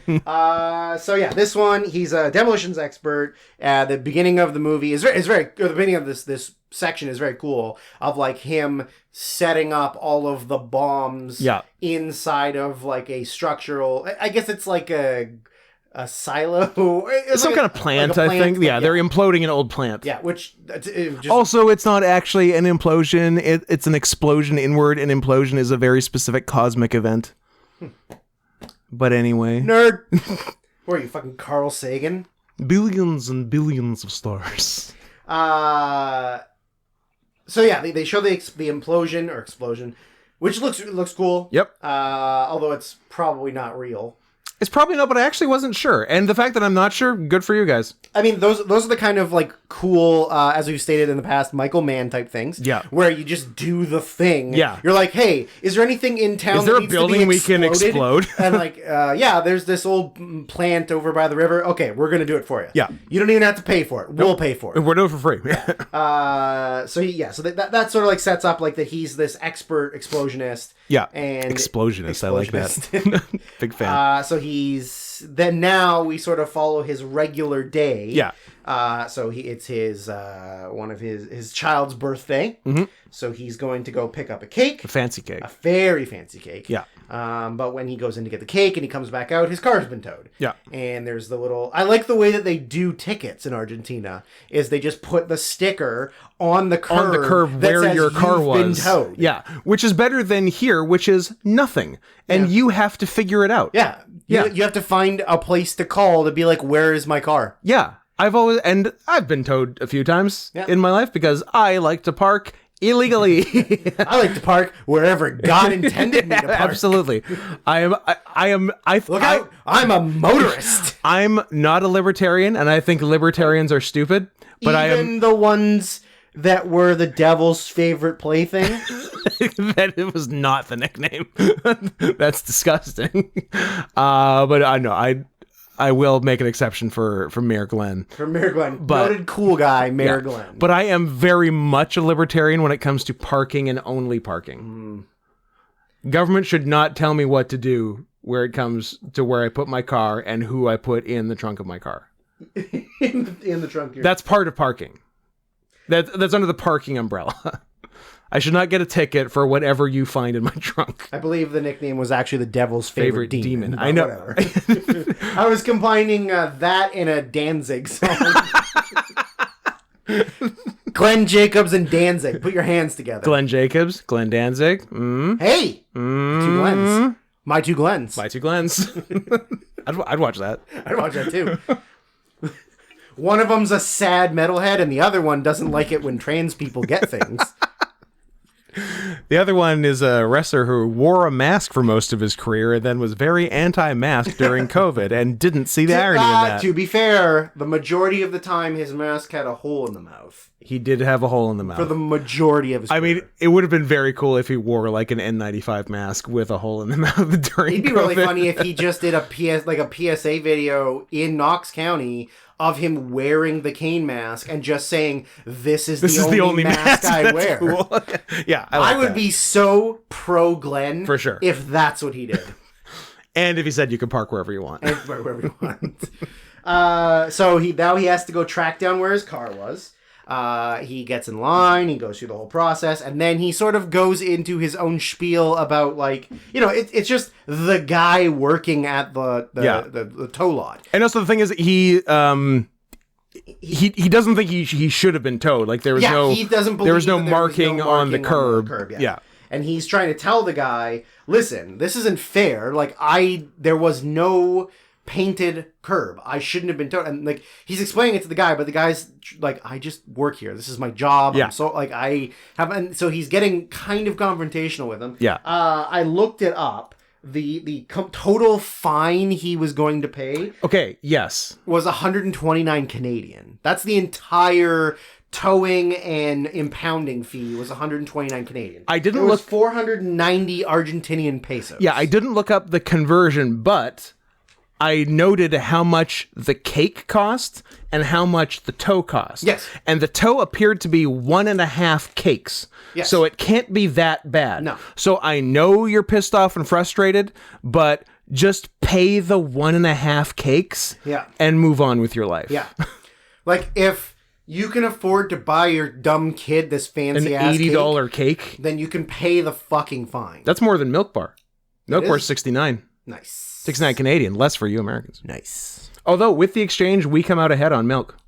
Yeah, we talked about that off air last time. Yeah, because Milk Bar, a slice of Milk Bar pie in Vegas was $7. Yeah, but that's tourist money.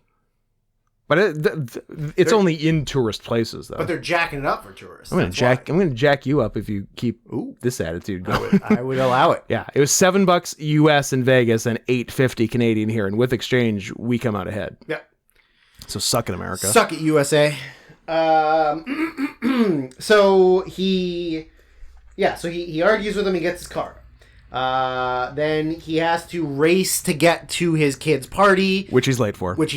And his ex-wife or wife. I thought she already was ex-wife, but it appears she wasn't. Then she later became that's ex-wife. Right. That's right. Sorry, yeah. So wife is kind of like, don't even fucking bother. Everybody's leaving. But then he gets there and nobody's left. Everyone's there. What the fuck is she talking about? She's gonna ruin his life. Yeah, I immediately wrote, please get pissed off and blow up the house with your bitch wife and child in it. I agree. And I couldn't actually remember how this one went. I'm like, maybe it goes there. Sadly, it didn't. I made a note that just said, what a likable man, sarcastically. Because, like, he's just so angry all the time. Like, everything... He's pissed. Everything pisses him off. Yeah. I I mean, I made another note that I don't actually know what the thing is for. What'd you write? I wrote, a corner passcode man. Weird. Because the passcode was like, beep, beep, beep, beep. Like, the four corners. I'm like, who does that? That's fucking weird. Like, I don't know why that threw me off so much when I saw it. A 1379 guy? Yeah, I guess. So anyway, so he has to go back out. He parks again. He gets towed again. Yeah. He doesn't believe he should have gotten towed again because it's the same thing. Yeah. There was no painting on the thing. He goes back. He pays again. You don't see him make a scene, but he goes back and pays it again. Gets the car out. Leads to an argument with his wife. Yeah. Well, he at a point he gets arrested at the towing place. Is it the second time? It must be the second. I can't imagine he goes there 3 times. Yeah. So yeah. Yeah. So he goes there again. Asks. Says 1, I'm not paying. 2, I want an apology.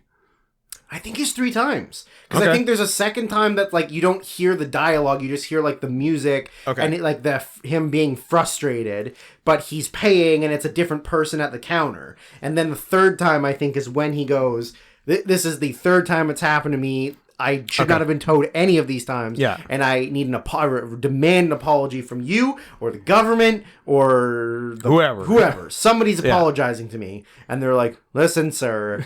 This is just my job. And then he loses his shit. Yeah. And the police come. They arrest him. He goes to jail. That leads to the fight with his wife. Yeah. And was it, I guess his friend picked him up from jail. Yeah. And first thing he asked was, they didn't rape you, did they? Yeah. That was fun. Oh, yeah, hey, Scott, if you ever have to pick me up from jail, if you don't ask that, I would know that you don't actually care about me. That would be the first thing I'd ask. Yeah, so then that leads to what hurts the most? The disrespect. well, the other thing hurts the most, but also the disrespect. Ridiculous. Yeah, so then things blow up with his wife. They begin divorce proceedings, and somehow her lawyer is an even bigger bitch than her. Yep. Well, I guess you hire the bitchiest lawyer when you're the bitchiest wife. Yeah, so they're just like completely fucking him on the divorce and like taking custody of the kid. He gets nothing. Oh, because through the arrest and all this, he got let go from his job. So at the time of the divorce, he was unemployed, even though he's been like the sole provider for the family for 15 years. He's literally the reason they have everything. Yeah, but right now he's unemployed, so he doesn't get to ever see his daughter again. Yeah. Then he also has the scene where he goes to drop off his resume, like he's been told. Like his friend gets him a job tells him, go here, leave your resume, blah, blah, blah. He goes, and the woman at the front desk is just, like, completely useless. Yeah. And he's like, oh, I need to drop this off with Mr. whatever. Yeah, she's like, I can he's not in right now. Oh, can I talk to his secretary? Oh, she's on lunch. And he's like, it's 4:00. Like, I don't mind her schedule. And he's like, you know what? I mean, I would believe South Americans are still on lunch at 4:00. Of course, yeah. Siesta. Yeah. So he says, like, you know what? Fuck him, fuck her, fuck you. And he just storms out. Yeah. Like, he doesn't need this shit. Then, what is he? Oh, so then what he kind of decides to do is... Domestic terrorism. That's where the passcode comes in. Okay. He uses the passcode to get into... Yeah, I guess he must use that. Because where else would he use the passcode? His phone or something? I don't know. No, it was like a screen or a... Oh, it's probably to get the explosives he needed? Yes, to get the explosives he needed. Yeah. And I was like, I don't know why that threw me off so much. It really stuck with you. I don't know, 4 corners is so weird. It's like, like diagonal and top, or like down the middle and down the middle. Square. Or I don't know. It's just weird. It really threw me off. So he goes into like his old job. He gets all the explosives, every explosive that he can possibly get his hands on. Puts them all in his trunk. Gets Gets intentionally towed.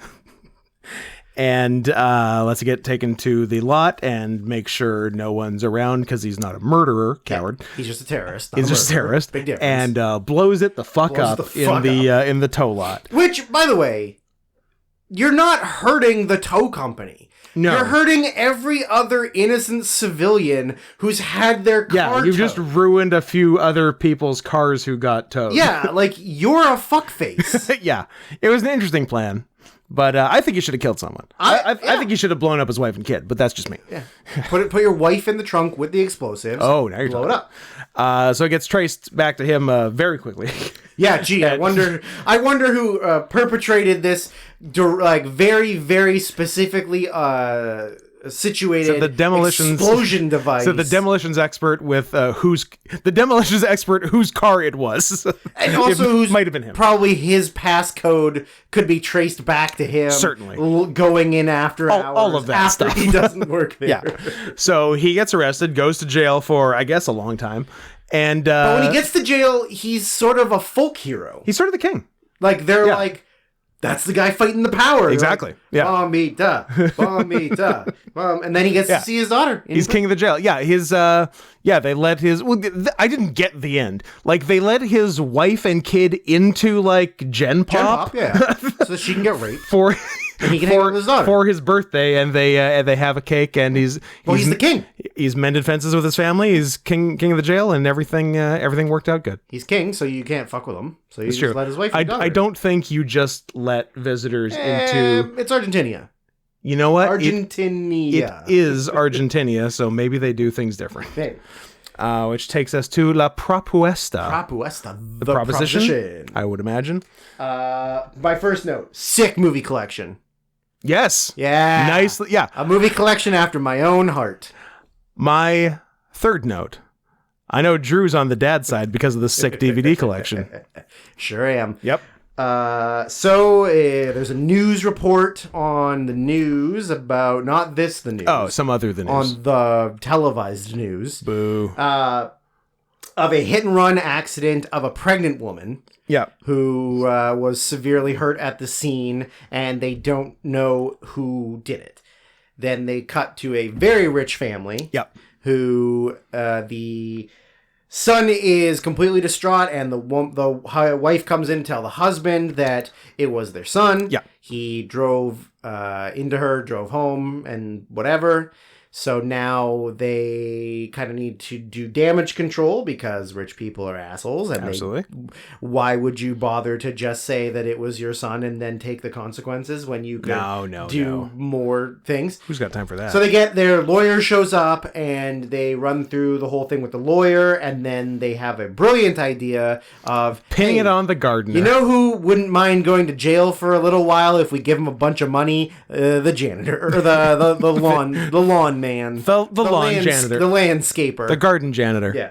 So they call him in. He's like an older man. They give him La Propuesta. They give him the Propuesta, where they say, here's what you tell. Like, so the lawyer is like a very, very like rich guy lawyer. Like he knows exactly everything to say. This is not the first murder he's covered up. Exactly. So he tells them, this is what you need to tell them. You had a little bit to drink. Yeah. You always park the car at night. The Mr. Mauricio got a brand new car. You wanted to test drive it. You got a little bit drunk and you thought that you would do it. You went out, you hit this woman, and then you came home, you passed out in the car, and you didn't remember anything that happened. Yeah. That's it. That's all you got to fucking do. You got to say. And we'll give you, I guess at the beginning, they offer him $250,000. I think half at first. I think half then whole. Okay, yeah. So they offer him half at first, $500,000 pesos, which is, I don't know, what's that in Canadian dollars? $45. Probably. It's several cakes. I measure all Argentinian purchases in cakes. It's like 10 cakes. That is not not a lot of money in Canadian dollars. That is just shy of $4,000 Canadian. Oh, that's not good enough. Oh, I think it might have been dollars. Oh. I think it was dollars. So like US dollars. I think it was US dollars. Okay. Yeah. Now that I think about it, yeah. No, that's 500,000 Argentine pesos is 3,858 I think they were Canadian. Then that's not good at all. Yeah. Even by garden janitor standards. Yeah, I'm pretty sure they're saying dollars. Ooh, that's 679,000 Canadian dollars. Pretty good. Not bad. I'll take that. I'll go to prison for two-ish years. Sorry. 500 is 670. 500 okay. US. I'm like, how is $1 million US less in Canadian? No. Yeah, no, $500,000. What did I write? Oh, so I wrote, I like that how easily you could convince the gardener that a hit and run. Oh, sorry. Before they get to that point, it turns out that the pregnant woman and her baby have now died. They died in the ambulance on the way to the hospital. It's now a homicide. And I said, I like how easy it was to convince him that a hit and run murder of a pregnant lady and her baby will only get him like 18 months. Yeah, they're like a year or two. Yeah, they're like, you'll be you'll be out in before 2 years. Like, like it's nothing. Yeah. And the guy's just like, oh, okay. si, senor. Si, I do it, sir. I'm so sleepy. Oh. So then while they're in the process of doing this, the lawyer kind of says like, okay, so you're going to give him $500,000, you're going to give me. And he goes, whoa, what are you talking about? It's like, well, I'm not doing this for free. Yeah, and I have all these expenses. Yeah, like it's going to be expensive. Like you're going to probably have to give me, let's say, another 500. No, he asked for $1 million at first. Yeah. And then he goes, no, I'm not fucking paying you $1 million. He goes, well, listen, I'm doing all the work. I'm helping you cover this up. Probably going to have to bribe cops. Yeah, it's like, there's going to be expenses. At this point, the the lead detective, right? Yeah. But he's not a cop. I guess he's a lawyer. I guess he's like the DA. The DA, yeah. Which is weird. The DA would just show up at your house. The day of, sort of investigating the crime. Like it's so weird. Yeah. So the DA shows up and he's trying to get the story from everyone, and they're all acting kind of weird. And the gardener gives his story, and then he goes, "Okay, well, I mean, we'll just look into this." They go up to the car where they've kind of like. They took the gardener out and they set the car up so it looked like it was him. Like they put his handprints on everything. They moved the seat forward and everything. And then when the DA goes out and he sits in the car and he kind of is like, if you sat here, you wouldn't be able to see out of any of the mirrors. Yeah. And he goes, maybe they moved during the accident. He's like, they all moved at the same time. Every mirror. And he's like, yes. See. Yes, they did. I think somebody taller than you was driving this car. And anyways, at this point, they go back in the house. The son rushes in and he's like, no, I need to confess that it was me. It's my responsibility. Yeah. Like, I did it. And then they're like, fuck. So then the lawyer and the DA go out on the lawn. They have a chat. Private conversation. He goes, okay, listen. He's willing to cover this up and do our plan, but you're going to have to pay him. So you're going to have to pay him $1 million. No, you're going to have to pay him $500,000. You're going to pay me $500,000. You're going to have to pay him $500,000. Yeah. I'm not paying $1.5 million for this. I will pay maximum $1 million, and you guys work it out. Figure it out. Yeah.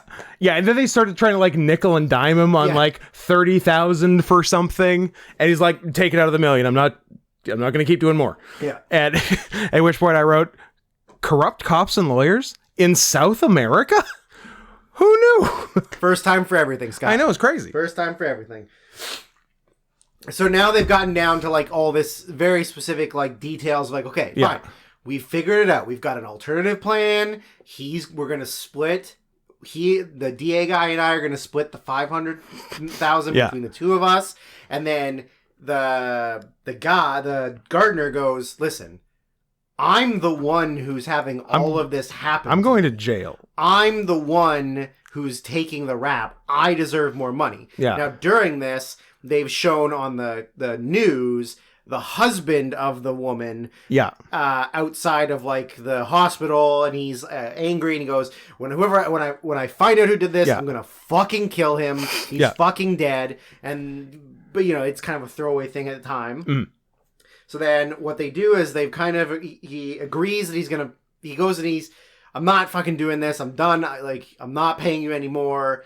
And then they kind of work out their plan between the lawyer, the DA, the gardener guy. They figure it all out because I think they realize it's going to fall apart if they don't just accept, just take it.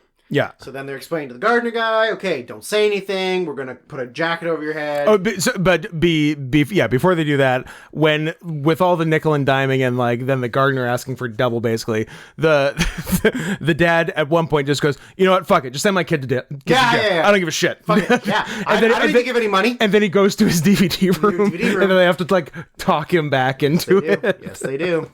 Yeah. So I just wanted to hit that. Yeah. So then they're like, "Hey, we're gonna cover your head. Then they won't know it's you."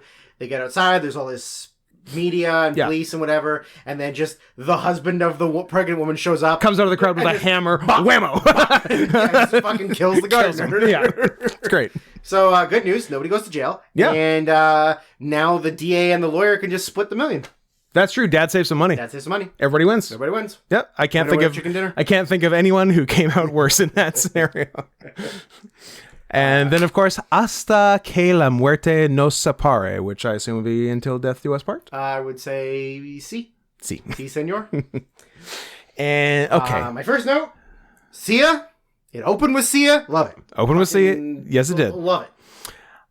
Love her. My first note is, look, director, I know you're a rare Jewish Latino. Weird. But that doesn't mean you have to put them in your movie. I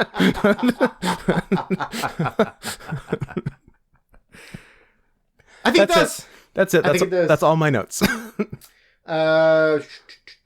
Okay, so it's a couple on their wedding day. Yep. It's a big Jewish Argentinian wedding, as they do. Fucking weird. Yep. And Sia music plays, and they're all sort of like, it's sort of the celebration of like the reception and everything. And I just wrote, oh god, that opening scene where they're greeting all of their family members with joy and love, to me personally, is maybe the most cringy thing in the world.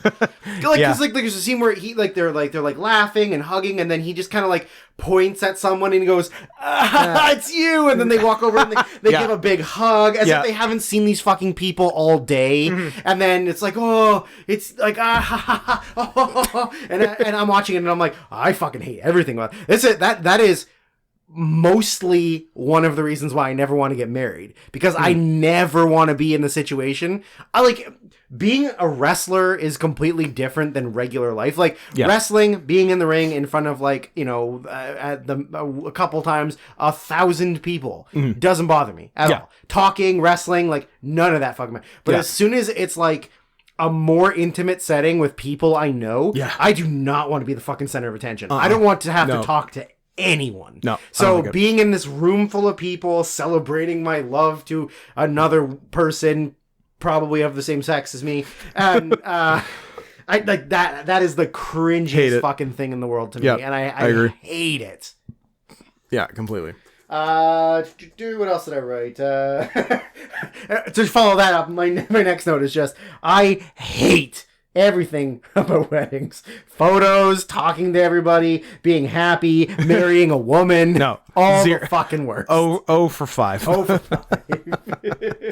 5. So what ends up happening is, as the reception goes on and they're kind of enjoying their time together, the husband is over with his people from work, and she's talking to her friends or bridesmaids or family or whatever, and then they're like, oh, where is he? Oh, he's over there somewhere, and she realizes that he's talking to this beautiful younger woman, and which, by the way, she was fucking gorgeous. She was hot. And so she kind of realizes why I'd stop being gay for a minute for her. Me too. I would close my eyes and come. So no, you can't. You can't close your eyes and come. It's like sneezing. You can only come with your eyes open. A woman. No, I guess the opposite. It's the opposite of sneezing. Coming is, look, everyone knows that coming is the opposite of sneezing. That is true. Can you do both at the same time? Oh, you'll die. You'll die. Your eyes will explode out of your face. Yeah, you'll come out your eyes. So she's very suspicious because he seems to be very flirty with her. At which point I wrote, a jealous, paranoid Latino significant other? Oh, I wasn't listening. Oh, never mind. Carry on. Okay.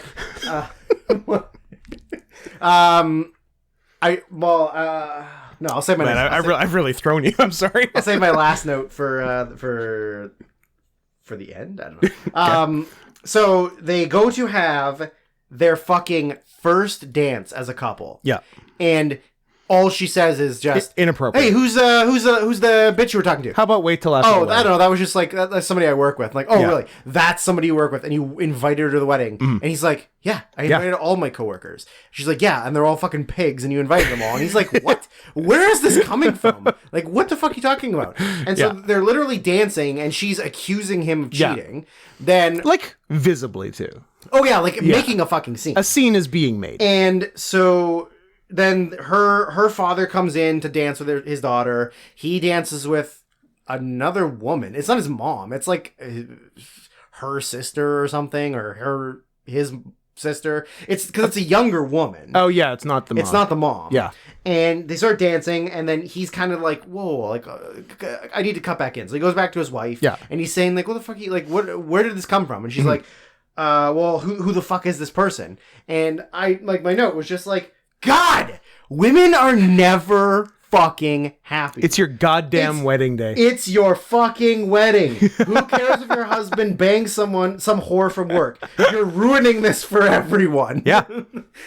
Yeah, absolutely. This is not the time and place for this. Because you know what's going to happen? If he cheated and you break up and you're not married anymore, everybody is going to remember your wedding as you and your husband fighting and breaking up at your wedding. Yeah. But if you just suck it up for another couple hours and then everyone leaves, you can break up and then just tell everyone whatever fucking happened later. You don't have to do it at front of everyone. Nobody's eaten yet. You haven't even cut the goddamn cake yet, and you're already starting to fucking ruin this wedding. So they separate, whatever. They get into a fight. She takes his phone. She calls a phone number that is in his phone as the dentist something or doctor or something, calls it, and then realizes that woman is answering the phone. She looks at her phone ringing. So she then realizes that several months ago I saved this phone number in my phone because you said it was your whatever, and now how come this woman's picking up the phone? And he's like, listen, let's talk about this not here. Can we do this not at the wedding? And then she goes, fuck you, and storms off, whatever. She goes up to the roof, and then she's on the roof, and she realizes that one of the chefs is smoking up there. And so, naturally, on she your fucks wedding him. day, she fucks immediately him. fucks and him. then I just wrote, oh, now who's the whore? You! Also, I guess men are men at the end of the day. Yeah. But shout out to the chef, just happily fucking the woman in a wedding dress. In a wedding dress at her wedding. Yeah, why not? What, you're going to say no? Probably not. Also, they're Italian South Americans. They're all creeps. They are Italian South Americans. Or German South Americans.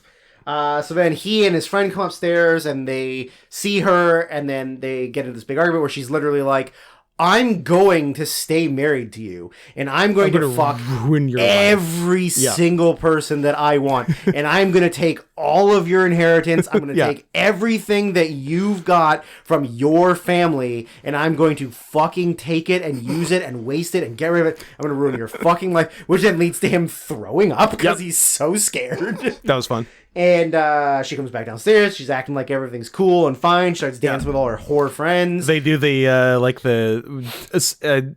it wasn't. Well, they also did the garter toss, but they did like yeah, they do that, and then they did like there's something in the cake, and whoever gets the thing in the cake wins, and the ugly one got the you're next thing from the cake, so that was fun and probably inaccurate. I would say so. Yeah. Then he comes back downstairs with his friend, and then that's when they sort of lift him up and carry him to the dance floor, and they're trying to make them dance or whatever, and she doesn't really want to, and then she realizes that girl that the husband was cheating on is going to leave, so she goes over and goes like, you can't leave yet, we're having fun, like, ha ha ha, why don't you come dance with me? So let's just go to the dance floor. Like a completely fucking psychopathic woman. Yeah. Grabs her, they start dancing, she's trying to make her dance, then they just start spinning in a twirling, circle. Until she fucking Irish whips her into a mirror. Herself into a full wall-sized mirror. Yeah. Which shatters and slices the girl to pieces. Yeah. In her as well. Yeah. Then the next scene is like they're out in the foyer kind of area, and there's like a medical attendant looking after the other woman, and they're like, "Oh, it's all cosmetic. You'll be fine. You'll have a little bit of scarring, but whatever." And she goes like, "I just like the hot wife now who has just completely fucking lost her mind." Yeah. Comes out and she's trying to talk to her. She's like, "I just want to make sure she has medical insurance." It's like, what are you doing? So she gets dragged back in, and then she goes like, "Oh, it's fucking time to cut the cake," and she's just kind of like trying to continue on with her insane wedding. Mm-hmm. And then like the family starts to fight with each other because they're like, your son's a cocksucker." And it's like, yeah, well, your daughter's a whore. And then so then everybody starts arguing, whatever, and then they just like sort of realize that they still love each other, even though like they've both actively been trying to ruin their lives and the wedding. Yeah, they're both going crazy. Like the guy started acting crazy too, and then at the height of craziness, they like basically just like look in each other's eyes, and you like, hey, maybe we're both crazy, but we can be okay. Maybe we're both Latinos who like to ruin each other's lives. I don't remember what it was, but the guy, I think as they were making up, did like a really gangster champagne opening. Oh, yeah. Yeah, I can't remember what... I don't think he sabered it. No, it was something else. I don't know if he just, like, really easily did it with hands or did a tooth job or what, but... I think he did a tooth job. It might have been a tooth job. He went, pop, spit, go. Yeah, it was very good. That was very cool. Yeah. And, and then and then they start, like... heavily making out. Yeah. Then they go and out. Making the entire entire wedding party even more uncomfortable than they already were. If I ever get married, which is not going to happen. Good luck. I would let my wife give me a hand job in front of a room of everybody I know under the table. That'd be cool. 100%. That'd be cool. I mean, hand jobs are pretty fucking weak, and I mean, I give a man a hand job most days. So getting one from your wife at a wedding, whatever. But I would still let her do it. For sure. Yeah. We spent too much time on that movie, but I was gonna say, what happens when we watch movies we like. Good thing the next one sucks and we didn't like it. So that was Wild Tales, which we talked way too long about. Sonic. Well, don't worry, we can blow through the bad ones. We certainly can. And Sonics, if you think you got, I don't know, more than your money's worth on that one, feel free to send a little something to paypal.me/notscotthenson for our troubles. Or you can pay us more money to not watch the other things you...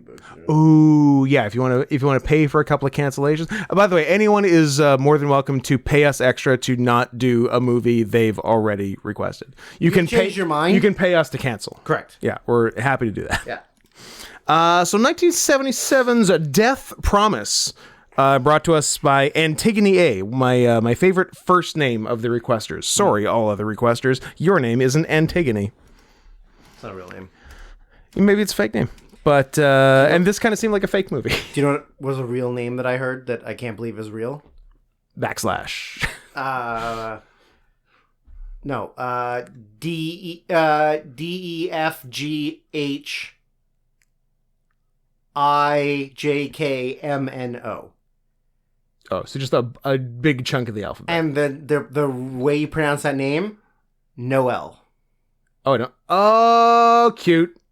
And I think it was a real thing. I hope it is. I think it was. That's awesome. I think it was a family of a certain skin tone or ethnic background who may or may not often name their children silly things. We talking high melanin content? Correct. Okay. The most melanin. the person who consumed the most Popeye's chicken sandwiches.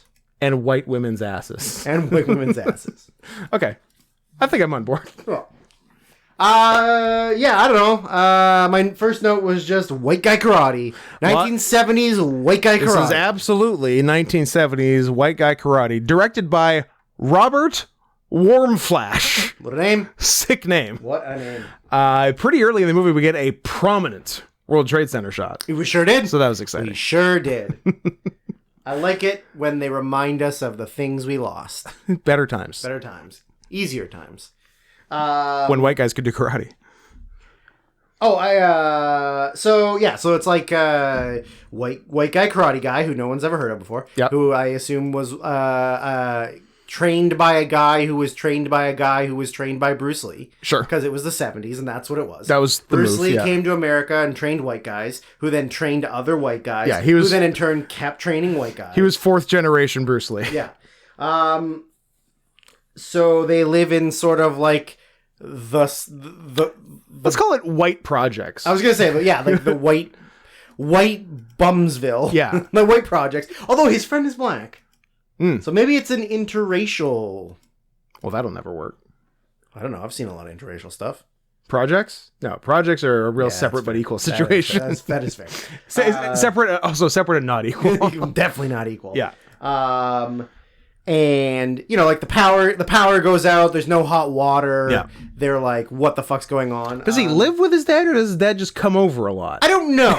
Okay. I'm not quite sure. But I wrote that the dad was also kind of the superintendent of the building, kind of. I don't know. I think he was. And I just wrote, this super or whoever he is really chill about letting the grunts go. Because, like, he's like, oh, I'm going to go see if I can fix the hot water. And then he gets outside, and there's bad guys out there fucking with the wires for the power. Yeah. And then the white guy karate and black guy karate come out, and they're, like, going to beat the shit out of him. He's like, nah, they're just working for a bad guy. Let him go. Like, what? They're fucking with the building you live in. Yeah. Anyways. What do you got? I have a lot of notes, but I don't remember the context for any of them. I have a few of those, but so the basic gist is, once it became clear that like the building was being fucked with, so they would move out. Gentrification. I wrote, if the landlord isn't Jewish, I'll be pissed. I mean, he could have been. Yeah, we don't get a definitive answer, but so we get to the landlord, or it's not even so much a landlord, it's just like it's a consortium. Yeah, a business consortium that's just buying up everything and trying to make a profit off it. So yeah, and where do we? So, I think it was only one scene. And it was maybe just like asking a guy on a stoop, like which way the bad guys went. Yeah. But there was one like old black guy's acting that was insane. Well, that was the guy that came out of the building after the two grunts had been kicked out for the rats. Yes. And he confronts them, and they were like going to beat the shit out of him. And he was definitely a guy who lived in the area and wasn't an actor. He was not an actor. He was not an actor. He's not an actor. He's not a fucking actor. Exactly. That guy was nuts. I wrote a bad guy petting a cat out of frame. How original. Yes. So the head of the consortium is not the ultimate. He's not the final boss. Big boss. He answers to literally Dr. Claw. Dr. Claw. Ominously stroking a cat. Blofeld, right? Yes. That was the Bond villain with the cat? I think so. Yeah. Yeah. Patrick Blofeld. Patrick Bateman. Patrick Bateman. Yeah. I said I like that the random thugs he fights also seem to use karate as their fighting style. Yeah. They're just not as good at it. Well, they weren't trained by a guy who was trained by a guy who was trained by Bruce Well, they Lee. weren't, but they still like chosen karate. Like they're not just like throwing punches; they're using karate and losing at it. Yeah. That was fun. So we get. My next note was just this was clearly a black movie. But it was with a slightly off-white savior, because he was like Italian or something. He might have been Italian-Argentinian. Yeah, Italian-Argentinian. But like, yeah, the movie was clearly a black movie. Like it was a blaxploitation movie that they accidentally put a white guy in. Exactly. Right? Yeah, 100%. Like it should have been a Black Dynamite type. Yeah, but it was White Dynamite. White Dynamite. Yeah, so what was the... so we get a second shot of... well,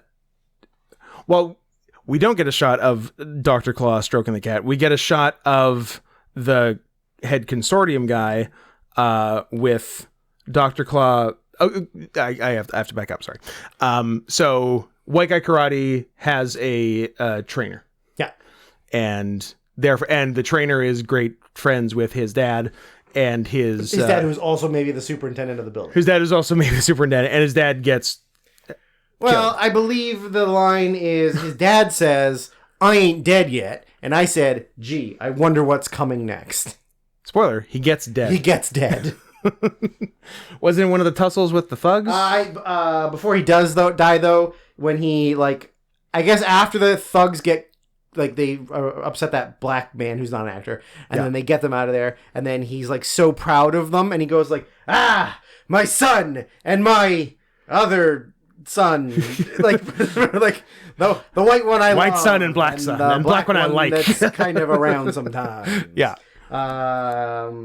Anyways, So Dad's fucking dead. Dad's fucking dead. Yeah.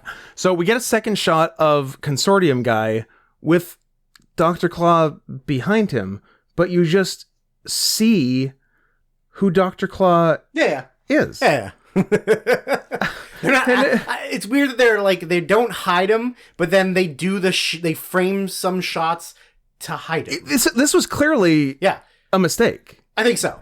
Because Dr. Claw is White Guy Karate's trainer and friend and mentor and all that. I'm like, I wrote Shibata, the guys that, by the way, Shibata is Dr. Claw. Were they supposed to show that right now? I don't think so. Absolutely not. Think so.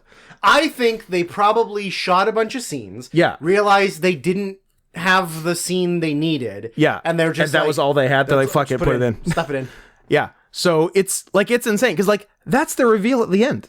But we already knew it. We've known almost the whole movie. Almost the whole time. It's nuts. And maybe I hadn't heard of this movie before. Maybe that's a famous thing about this movie is how they just completely fucked the reveal or something. I haven't read up on it, but if that's the thing, that makes perfect sense. Why you, Antigone, have heard of this movie and recommended it.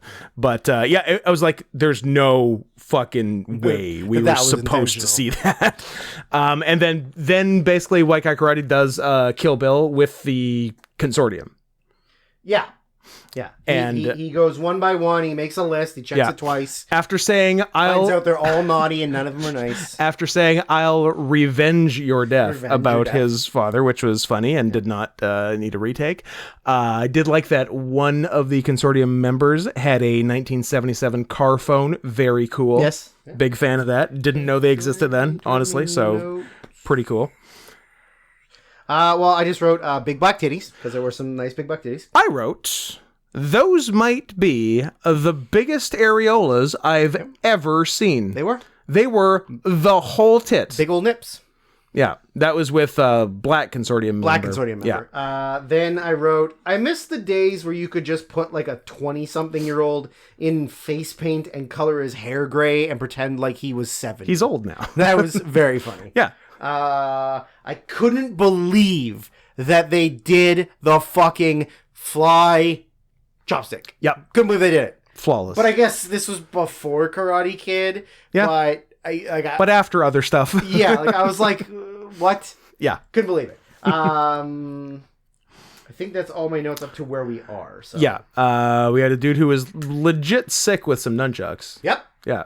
Actually, that guy might have been trained by Bruce Lee. Could have been. He could have been even second generation Bruce Lee. I'm going to look up who was trained by who on this. So a couple of the Consortium members had never acted before. Correct. I looked them up. This was their first and in some cases only credit in their histories in thespianism. I like that. I like picking. And there's someone just straight up flubbed a line.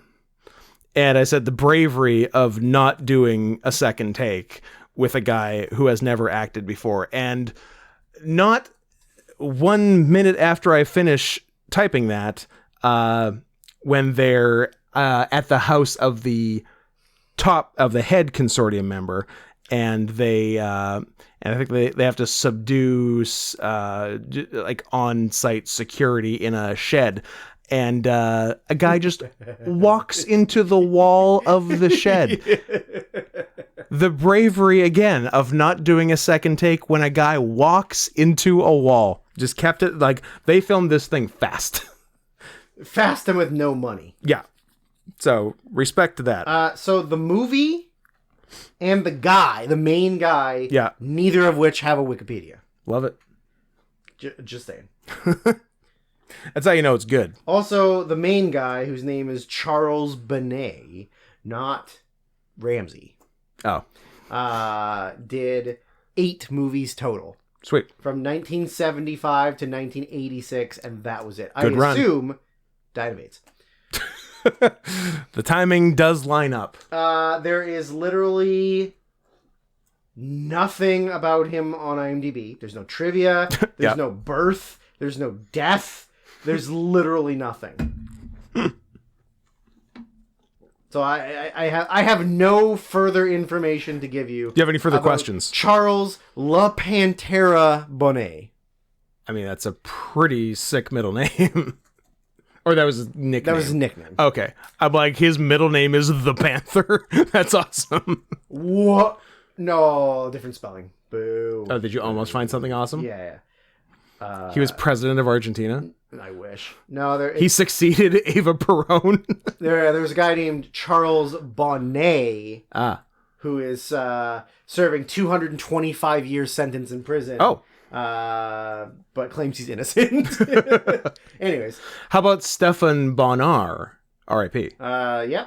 Also apparently a total fucking jerk who like nobody liked. Remember when he did wrestling for a little while? Yep. Yeah. Good. I'm glad he's dead. What's the next note I wrote? Next one I wrote was maybe your 12-year-old brother shouldn't have been doing heroin, then he wouldn't be dead, and stop blaming the heroin people. Yeah, that's on you. That's on your brother and you, not on the heroin people. Who gets addicted to smack when they're 12? Jesus Christ. Has he killed all of the consortium now except for the main?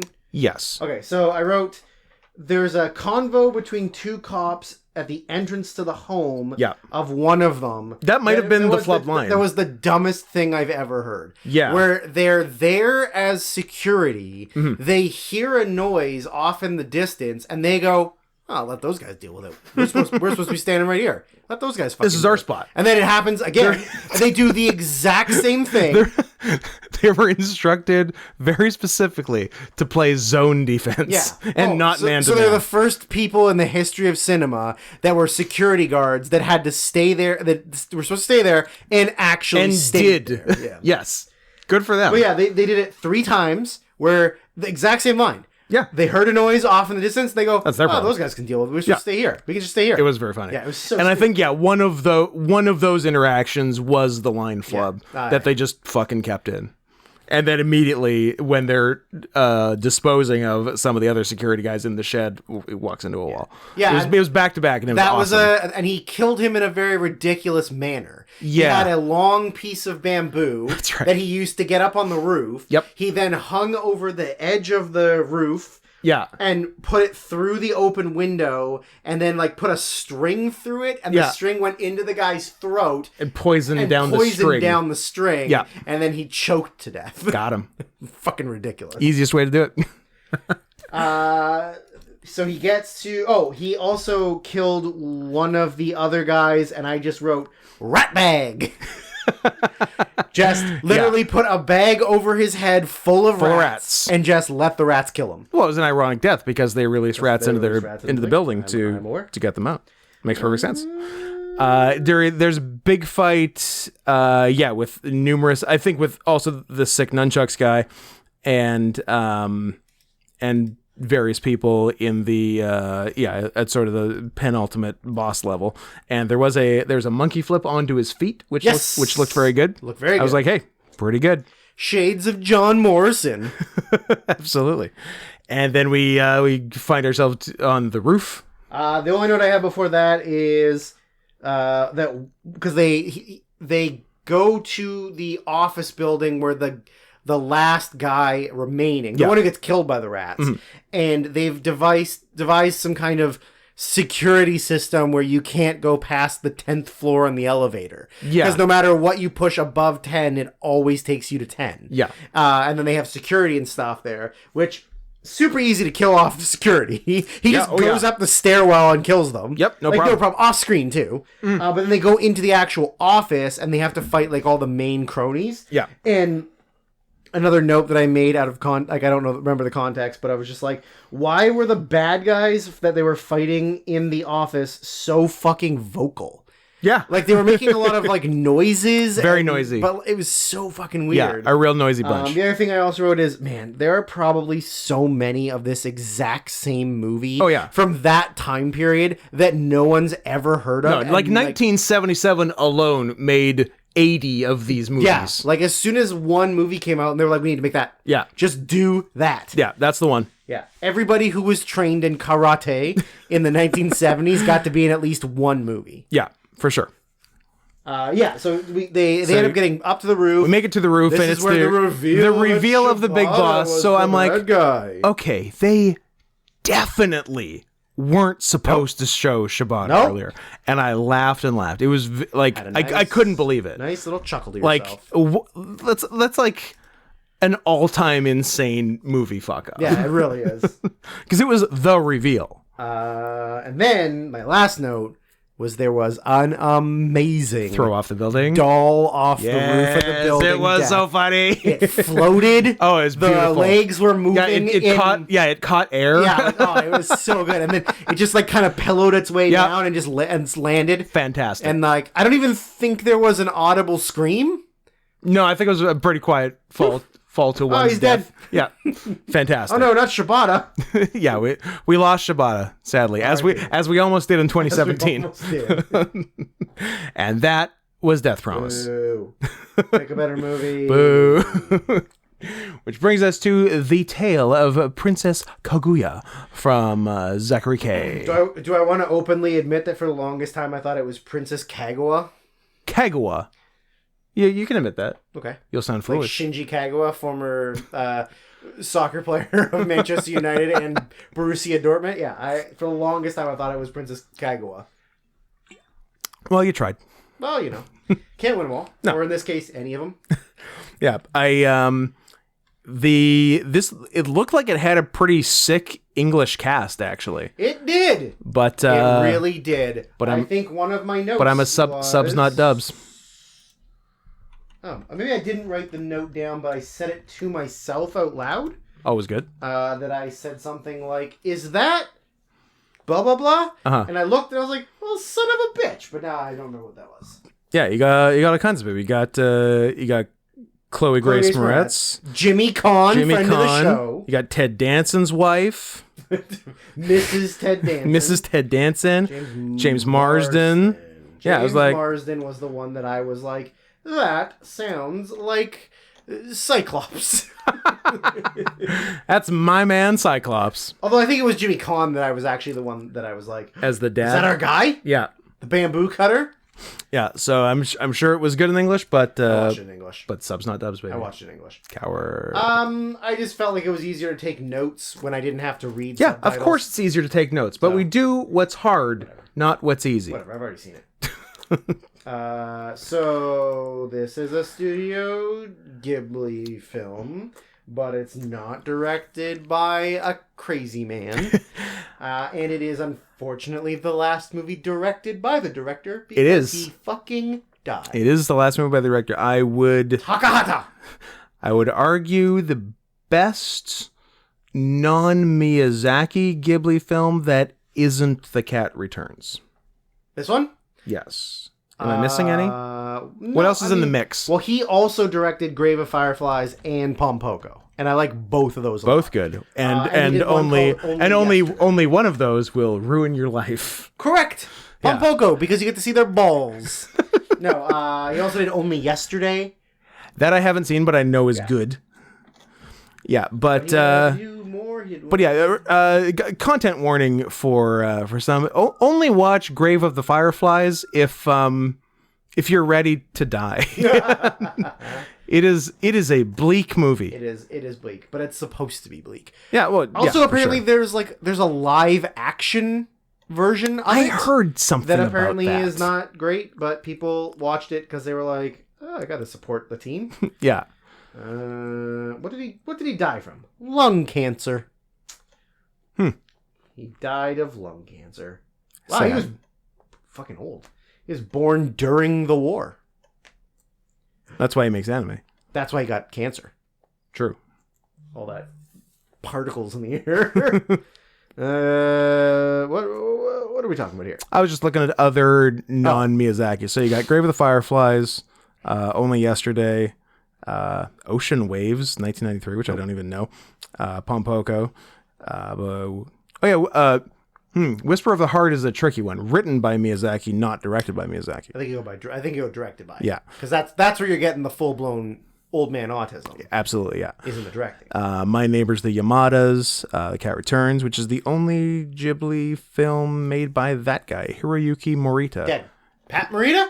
Made by Pat Morita. Nice. It's mostly a animator. TV. Oh, okay. Yeah. Mostly an animator. Yeah, that sounds about right. Directed a couple TV things. This appears to be... Cat Returns is the only feature he directed.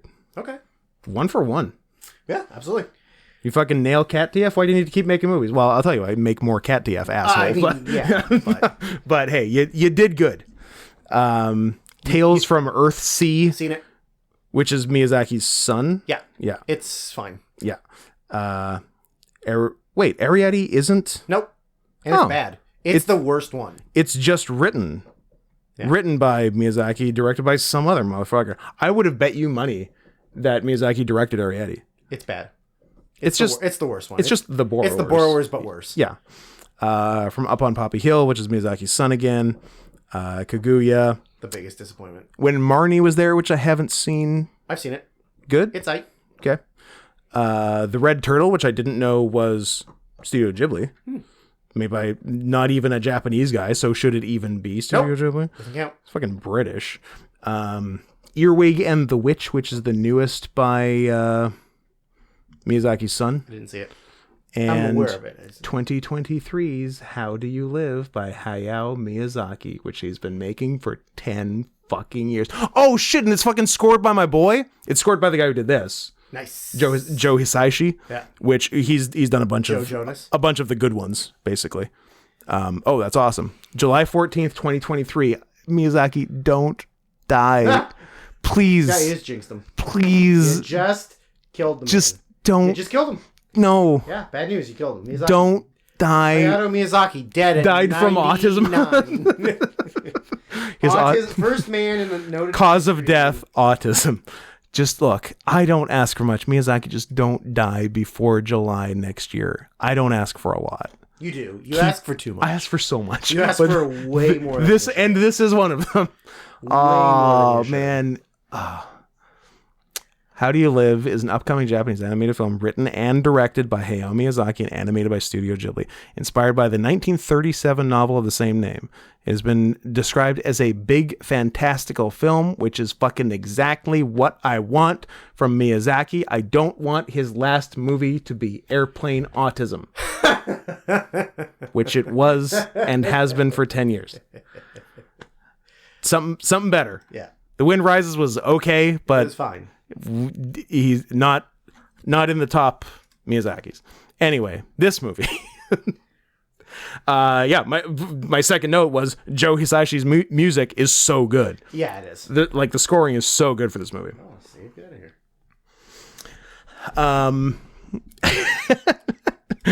And my first note about action of the movie is, I forgot the wife is one of them wide kind of bitches. she might be wider than she is tall. She's got some haunches on her. Good pair of haunches, yeah. I wrote just full blown titties. I forgot there was full blown animated titties. I remember, yeah. So basically, a wood cutter, a bamboo cutter, and his just a bamboo cutter. Cuts a fancy bamboo tree. Of the fancy ones. A glowing one. Yeah. And they're just fucking... actually, no. You cut it and you put it in soup. There wasn't initially a baby in there. There was like a light. A glowing... a light. And then there was like a tiny adult princess. Yes. That then like became a baby. Yeah. Yeah, and he brought it home. He's like, hey, check it out. I was cutting bamboo, and now baby. Now we have a baby. And wife, to her credit...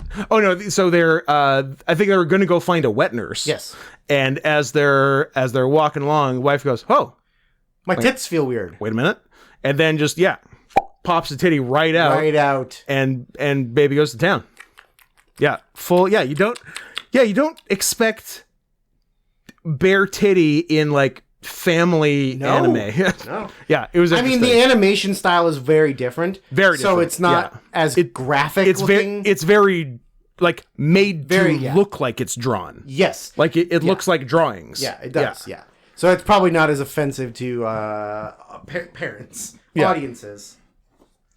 But yeah, it's and it's cool. Like the style is cool. I mean, one of my first notes is just the animation is gorgeous. It's so good. Yeah, It's beautiful. it's Like painted. It's like it is like watercolor, but it's not watercolor. yeah. Like It looks like watercolor though, for sure. And yeah, like every time I see one of these, it just makes me so sad that 2D animation is like dead in the Western Hemisphere. Yeah. Well, that's cheaper to use computers. Except it's not. so much more expensive. So much more. Hundreds of millions of dollars. I just want them to pump out more Pixar movies that have a fully ethnic cast so that nobody goes and sees it in theaters. That's what I really want. I'm in for that. Yeah. That I just want nobody to see it, but then they still make more. That's what I want. Only way I'm happy. Yeah. I'm only happy when it rains. Although this was a note I had at the end, but very appropriate now. This, speaking of like cost of animation and stuff, this I believe still is the most expensive Japanese movie of all time. I can see that. Interesting, right? Well, yeah, it's a hard style to animate and draw. Yeah. I bet you there was like but I was surprised. 10,000 artists worked on this. Oh, I'm sure. Yeah. But I was like, really? Yeah. The Tale of Princess Kaguya is the most expensive film Japan has ever made. That's really interesting. That's crazy. Yeah. So Woodcutter goes back to Bamboo Town. More shiny bamboo. This time, just full of gold. Yeah. I mean, Gifts. he's batting 1,000. I mean, it would have been better if he had only found the gold and no fucking baby. And his wife wasn't so chonky. And his wife wasn't so shy. Hey, that could be a style. I guess it's true. More meat pushing in the seat cushion. Exactly. Which was legitimately the title of a DVD porno that I bought in 2006. Love it. Yeah. I like that very much. Very much. I bet you it's still in a closet somewhere. I bet you're still in a closet somewhere. No. I am out and proud. So I lied. It's 2003. Mm-hmm. It's a good year. And I do own it. Oh, there's no picture of it. First Bush administration. That is true. Can't beat it. That is true. So yeah, the bamboo cutter and wife believe that the baby is like a gift from the gods, basically, and also this gold is a gift from the gods, and that the gold is the gods telling them that they for some reason they already had just determined that the baby was a princess. I guess because it looked like a princess before it went baby mode. Yeah, it was originally a princess. Yeah, and so they're like, this gold is so we can give the princess the life she deserves. So we need to like go buy, and they live like out in the woods, mountains, rural area. Way away from the city. Yeah. So they go into the city and just buy a fucking mansion, and not only do they buy a mansion, they just like buy nobility. You just like buy your way into being a princess. If you have enough money, you're a princess. That's how Japan works. It is a like full oligarchy. I love it. Yeah, I mean, it's the way it should be. Get money, now you're royalty. Yeah. Now you're the goddamned queen. So yeah, that was cool. And the baby rapidly grows. Rapidly grows Very up. So she's like 10 super fast, and she makes friends with the kids in the mountain village, and there's like a song refrain that keeps coming up. It's like it's about nature and shit and nature and shit. Yeah. But yeah, it's sort of like a recurring motif in the movie. And yeah, so where do we go? Yeah, so once they move into town, the parents get into this shit like real quick. Well, if you're gonna go from poor mountain bamboo cutter to Yeah. rich town folk, Yeah. you're a townie now. Yeah, but they go like full Japanese goofy nobility wear, like the pancake makeup. Like Yeah. Well, they're all in immediately. It's great. The note that I wrote was just, Japan's so silly. Like, let's make this naturally beautiful woman look like a complete clown. Then gross old men will want to fuck her. Yes. And then when we need to make her, when she gets married, we need to make her completely unfuckable to every other man, so they don't try and steal her away. Correct. What a weird culture. It's quite a system they've got. You are the most beautiful woman I've ever seen. Let's remove your eyebrows. Let's put white makeup all over your face and black out your teeth. I forgot that was a thing. Make your teeth look bad. That's a thing. Men don't find you attractive. So fun. And also, imagine finding no teeth unattractive. Who doesn't like a good gummer? Yeah, I don't know. Come on. Apparently, old Japanese royalty. Foolish. But is it before they moved to town? Well, so before they moved to the city, yeah, there's sort of like a boy leader of the he's the townies, the hot popular boy. Yeah, and she sort of like has feelings, or like not necessarily has feelings, but is like. Yeah, it's not so much romantic, but they're close. They're like very close, and they obviously like each other as friends. Yeah. Maybe more, who knows? I don't know, they're kids. It's weird. Yeah. So when it's Japan. Yeah, when she goes away, and then they're like, well, they've moved on for the season. Like they're like when they grow up, he becomes like a bamboo cutter. Yeah. And then they have to like go away for a while until the bamboo can grow back. Yeah, so for like several years. Other places. Yeah. And then work their way back. Yeah, so it's like very like nomadic culture in the mountains, basically. Just like, hey, we harvest this until we can't, then we move on. Then when that grows back in 5 years, we'll come back. We're back in 5 years. Yeah. So that was when she went back to try to visit people and couldn't find anyone, basically. Yeah. The mansion in town is a sick mansion. Yep.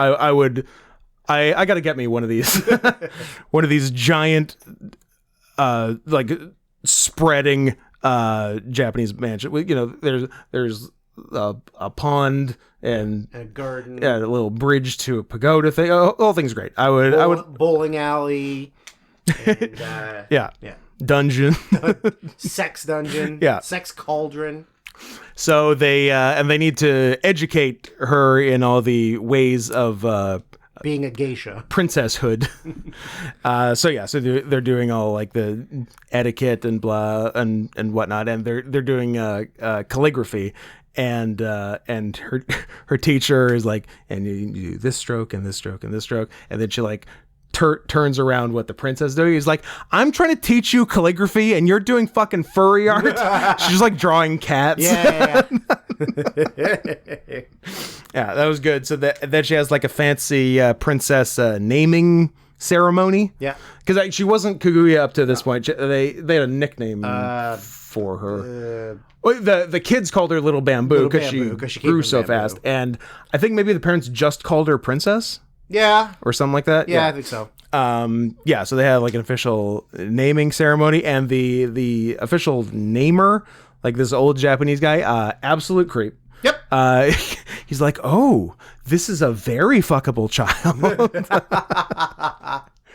And then when he was recounting it to someone else, his words were, this old man's body began to tremble as if a dry fountain had come flowing back to life. Yep. Disgusting. That is disgusting wordplay. Well, he goes back to all of the like sort of lords. Yeah, so they need to like marry her off because the rules are the rules. Can't change so the there's rules. all these like suitors. You're barely of age. Guess what? You're 13. You're getting married to a 65-year-old man. Absolutely. Yeah. There's one servant girl who in the house who is like more good humored than the rest of the more like stuffy ones. And she's hilarious looking, and two, she is a total chode. Yeah, love her. Real chode. Yeah, she's the best. And for the naming ceremony, she's in this like silk tent. the whole time. Yeah. Because that's tradition. And I'm like, speaking from the perspective of the people there, I'm like, we come to your hot daughter's naming ceremony and we can't even see your hot daughter. It's fucking bullshit. Then it all becomes too much, and she like runs away, and the animation changes when she runs away. It's like the style changes, right? Yeah, and that was very cool. That was very cool. She runs like back to the mountains or somewhere else in the mountains, and does find she finds her old friends, the boy this time, and and how does that go? Because she maybe wanted to stay with them, but did people come and like drag her back to town, or what? How and why did she leave? Or maybe the guy was just like, I think because the guy was like maybe married now, right? He was yeah, and he's like, you can't be here, like basically, like this isn't where you should be. And so then so there's all these suitors for her, and they're trying to each trying to describe her beauty the best to her and sound the best, and they're comparing her to all these fantastical things, and she's like, fucking all right, I'll marry you if you literally go get me these fantastical whatever thing things. I'm as beautiful as, you need to go get it. And it's because at first it seemed like they were all, maybe they are, because they mostly don't actually complete their tasks, right? No. So maybe they are mythical. Because one's like some like bejeweled branch of a tree on the top of some mountain on an island, and a cloak made out of fire rat fur, and all that, and so she's basically like ruining these guys' lives. Like they leave for years. But she's not. She ruins their lives because she's not actually interested. She's like, fuck these guys. She gives them an impossible task. So that they sort of come back one by one, and usually they've either faked finding the thing or think they found it, but they're wrong. And and one guy basically gets like lost at sea, right? Like she's basically a murderer, kind of. And then love is a murderer. Scott. Love is a murderer, and so basically all the suitors are fucked. But then like the prince shows up, who's cooler than all the others, because cooler because he's actually young. Well, because he's under 60. For one, because he's kind of fuckable. And knows he's kind of fuckable. My embrace pleases all women. Bold, but also not wrong. Not wrong. I mean, that's not bragging. If the prince hugs you, that's just candor. You're gonna get wet. He's a lubricator. So there's all that, and she's not particularly into the prince either, and he can't believe it. And I forgot how late into the movie the moon aspect was introduced. Like this is like a 2 hour and 15 or 20 minute movie. It's introduced at like close to the 2 hour mark. Pretty close. It's crazy. I think it's very vaguely mentioned a little bit earlier, but never not concretely an important detail until now I'm from the moon and the moon people are coming to get me. So the deal is, when the prince was hugging on her and she didn't like it, I guess she wished she could go away. She sent her. She accidentally summoned the moon people, of which she is one and had forgotten. Because she was the deal was she was a moon person. She went to Earth. She went to Earth willingly. They sent her on an excursion. She's sweet baby Kento. Because someone else came back for Earth and said some things about it, and she's like, that sounds cool. I would like to go. I would like to experience that. So she went and did that, and that's how she got here and all that. I would like to go to there. But so and then she's told, I guess told psychically, sort of. There's telepathic connection. That the moon people are coming at the, and they'll be here on the cycle of the high moon or whatever to take her back, and she doesn't want it. No, like it was in a moment of panic that she wished for it, but that's not what she actually wants. But too late. Like you've already summoned them, and now they're coming. Don't come. do not come. So yeah, because she loves her parents and doesn't want to leave them, and loves her old mountain friends and and all that. Yeah. So and then like she tells everyone, she's like, this is happening, but I don't want it to. And the dad is like, motherfucker, it's not going to. So like they build an army. They're not getting you. Yeah, they build like a fucking army. Yeah. Basically. It's the most like heavily fortified private residence in Japan. And then then at the designated time, the moon people come, and to me, they like the people from the moon music is iconic. Yeah, it's pretty amazing. I fucking love it. It's so good. So there's this big fancy and clearly not warlike, just peaceful like procession. Yep. Very angelic, come and like it wasn't just like a couple of moon people, it's like all the moon people. It was everyone from the moon. They all come down, they float down on chariot, magic carpet, puffy clouds, like the works. And they're like, well, these people aren't taking my daughter, like fucking fire. And everyone shoots their arrows, and they just turn into like leaves and flowers and stuff into. So they're like, the moon people are just straight up magic, and the earth people have zero defense against them. Shit. Yeah, there's nothing they can do. So they're like, hey, we're here to bring you back, and just like I don't want to go back. I like it here, and I want to continue like experiencing life on Earth. It's like to be on Earth, be a human. Yeah. Fall in love with a man I can't have. Yeah, and they're basically like, nah, sorry, too bad. And so the deal is, when they put this moon cloak on you, you forget all your memories of Earth, and it's just back to moon stuff, back to moon stuff like it never happened.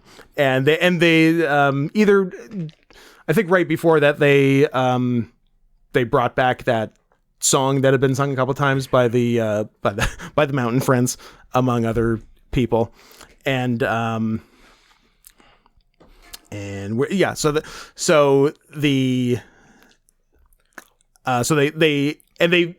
thought, I couldn't remember how they built up to it, but they pretty much just like throw the cloak on her pretty quick. I thought there was going to be like a big there wasn't like a big like there was a bit of there was a goodbye. Yeah. But there wasn't like a big goodbye with her parents and something with more closure. Yes. They just fucking throw that cloak on her and start heading back to the moon. And so this is my third time seeing the movie. So the first time I saw it in the theater at the 2014 Vancouver International Film Festival. Brag. Maybe 2013. Can't remember. Brag. It's a 2013 movie, but I don't know when it played. Brag. And the first time I saw it, I thought it was very good, and that was that. Second time I saw it here for, I don't know, I guess I was just rewatching it for year end maybe, or Oscars, and you were just watching it again. No, because it was before. It would have been before we did like the best of the decade stuff, because it probably would have been, I don't know, 2018 or so. I rewatched it, watched it, bawled at the end. This time, silent and not crying, but tears streaming from my eyes, but not like not doing the crying thing, just tears. And a bunch. And so my last note is all capitals. Please look back. I'm typing this while crying because I needed.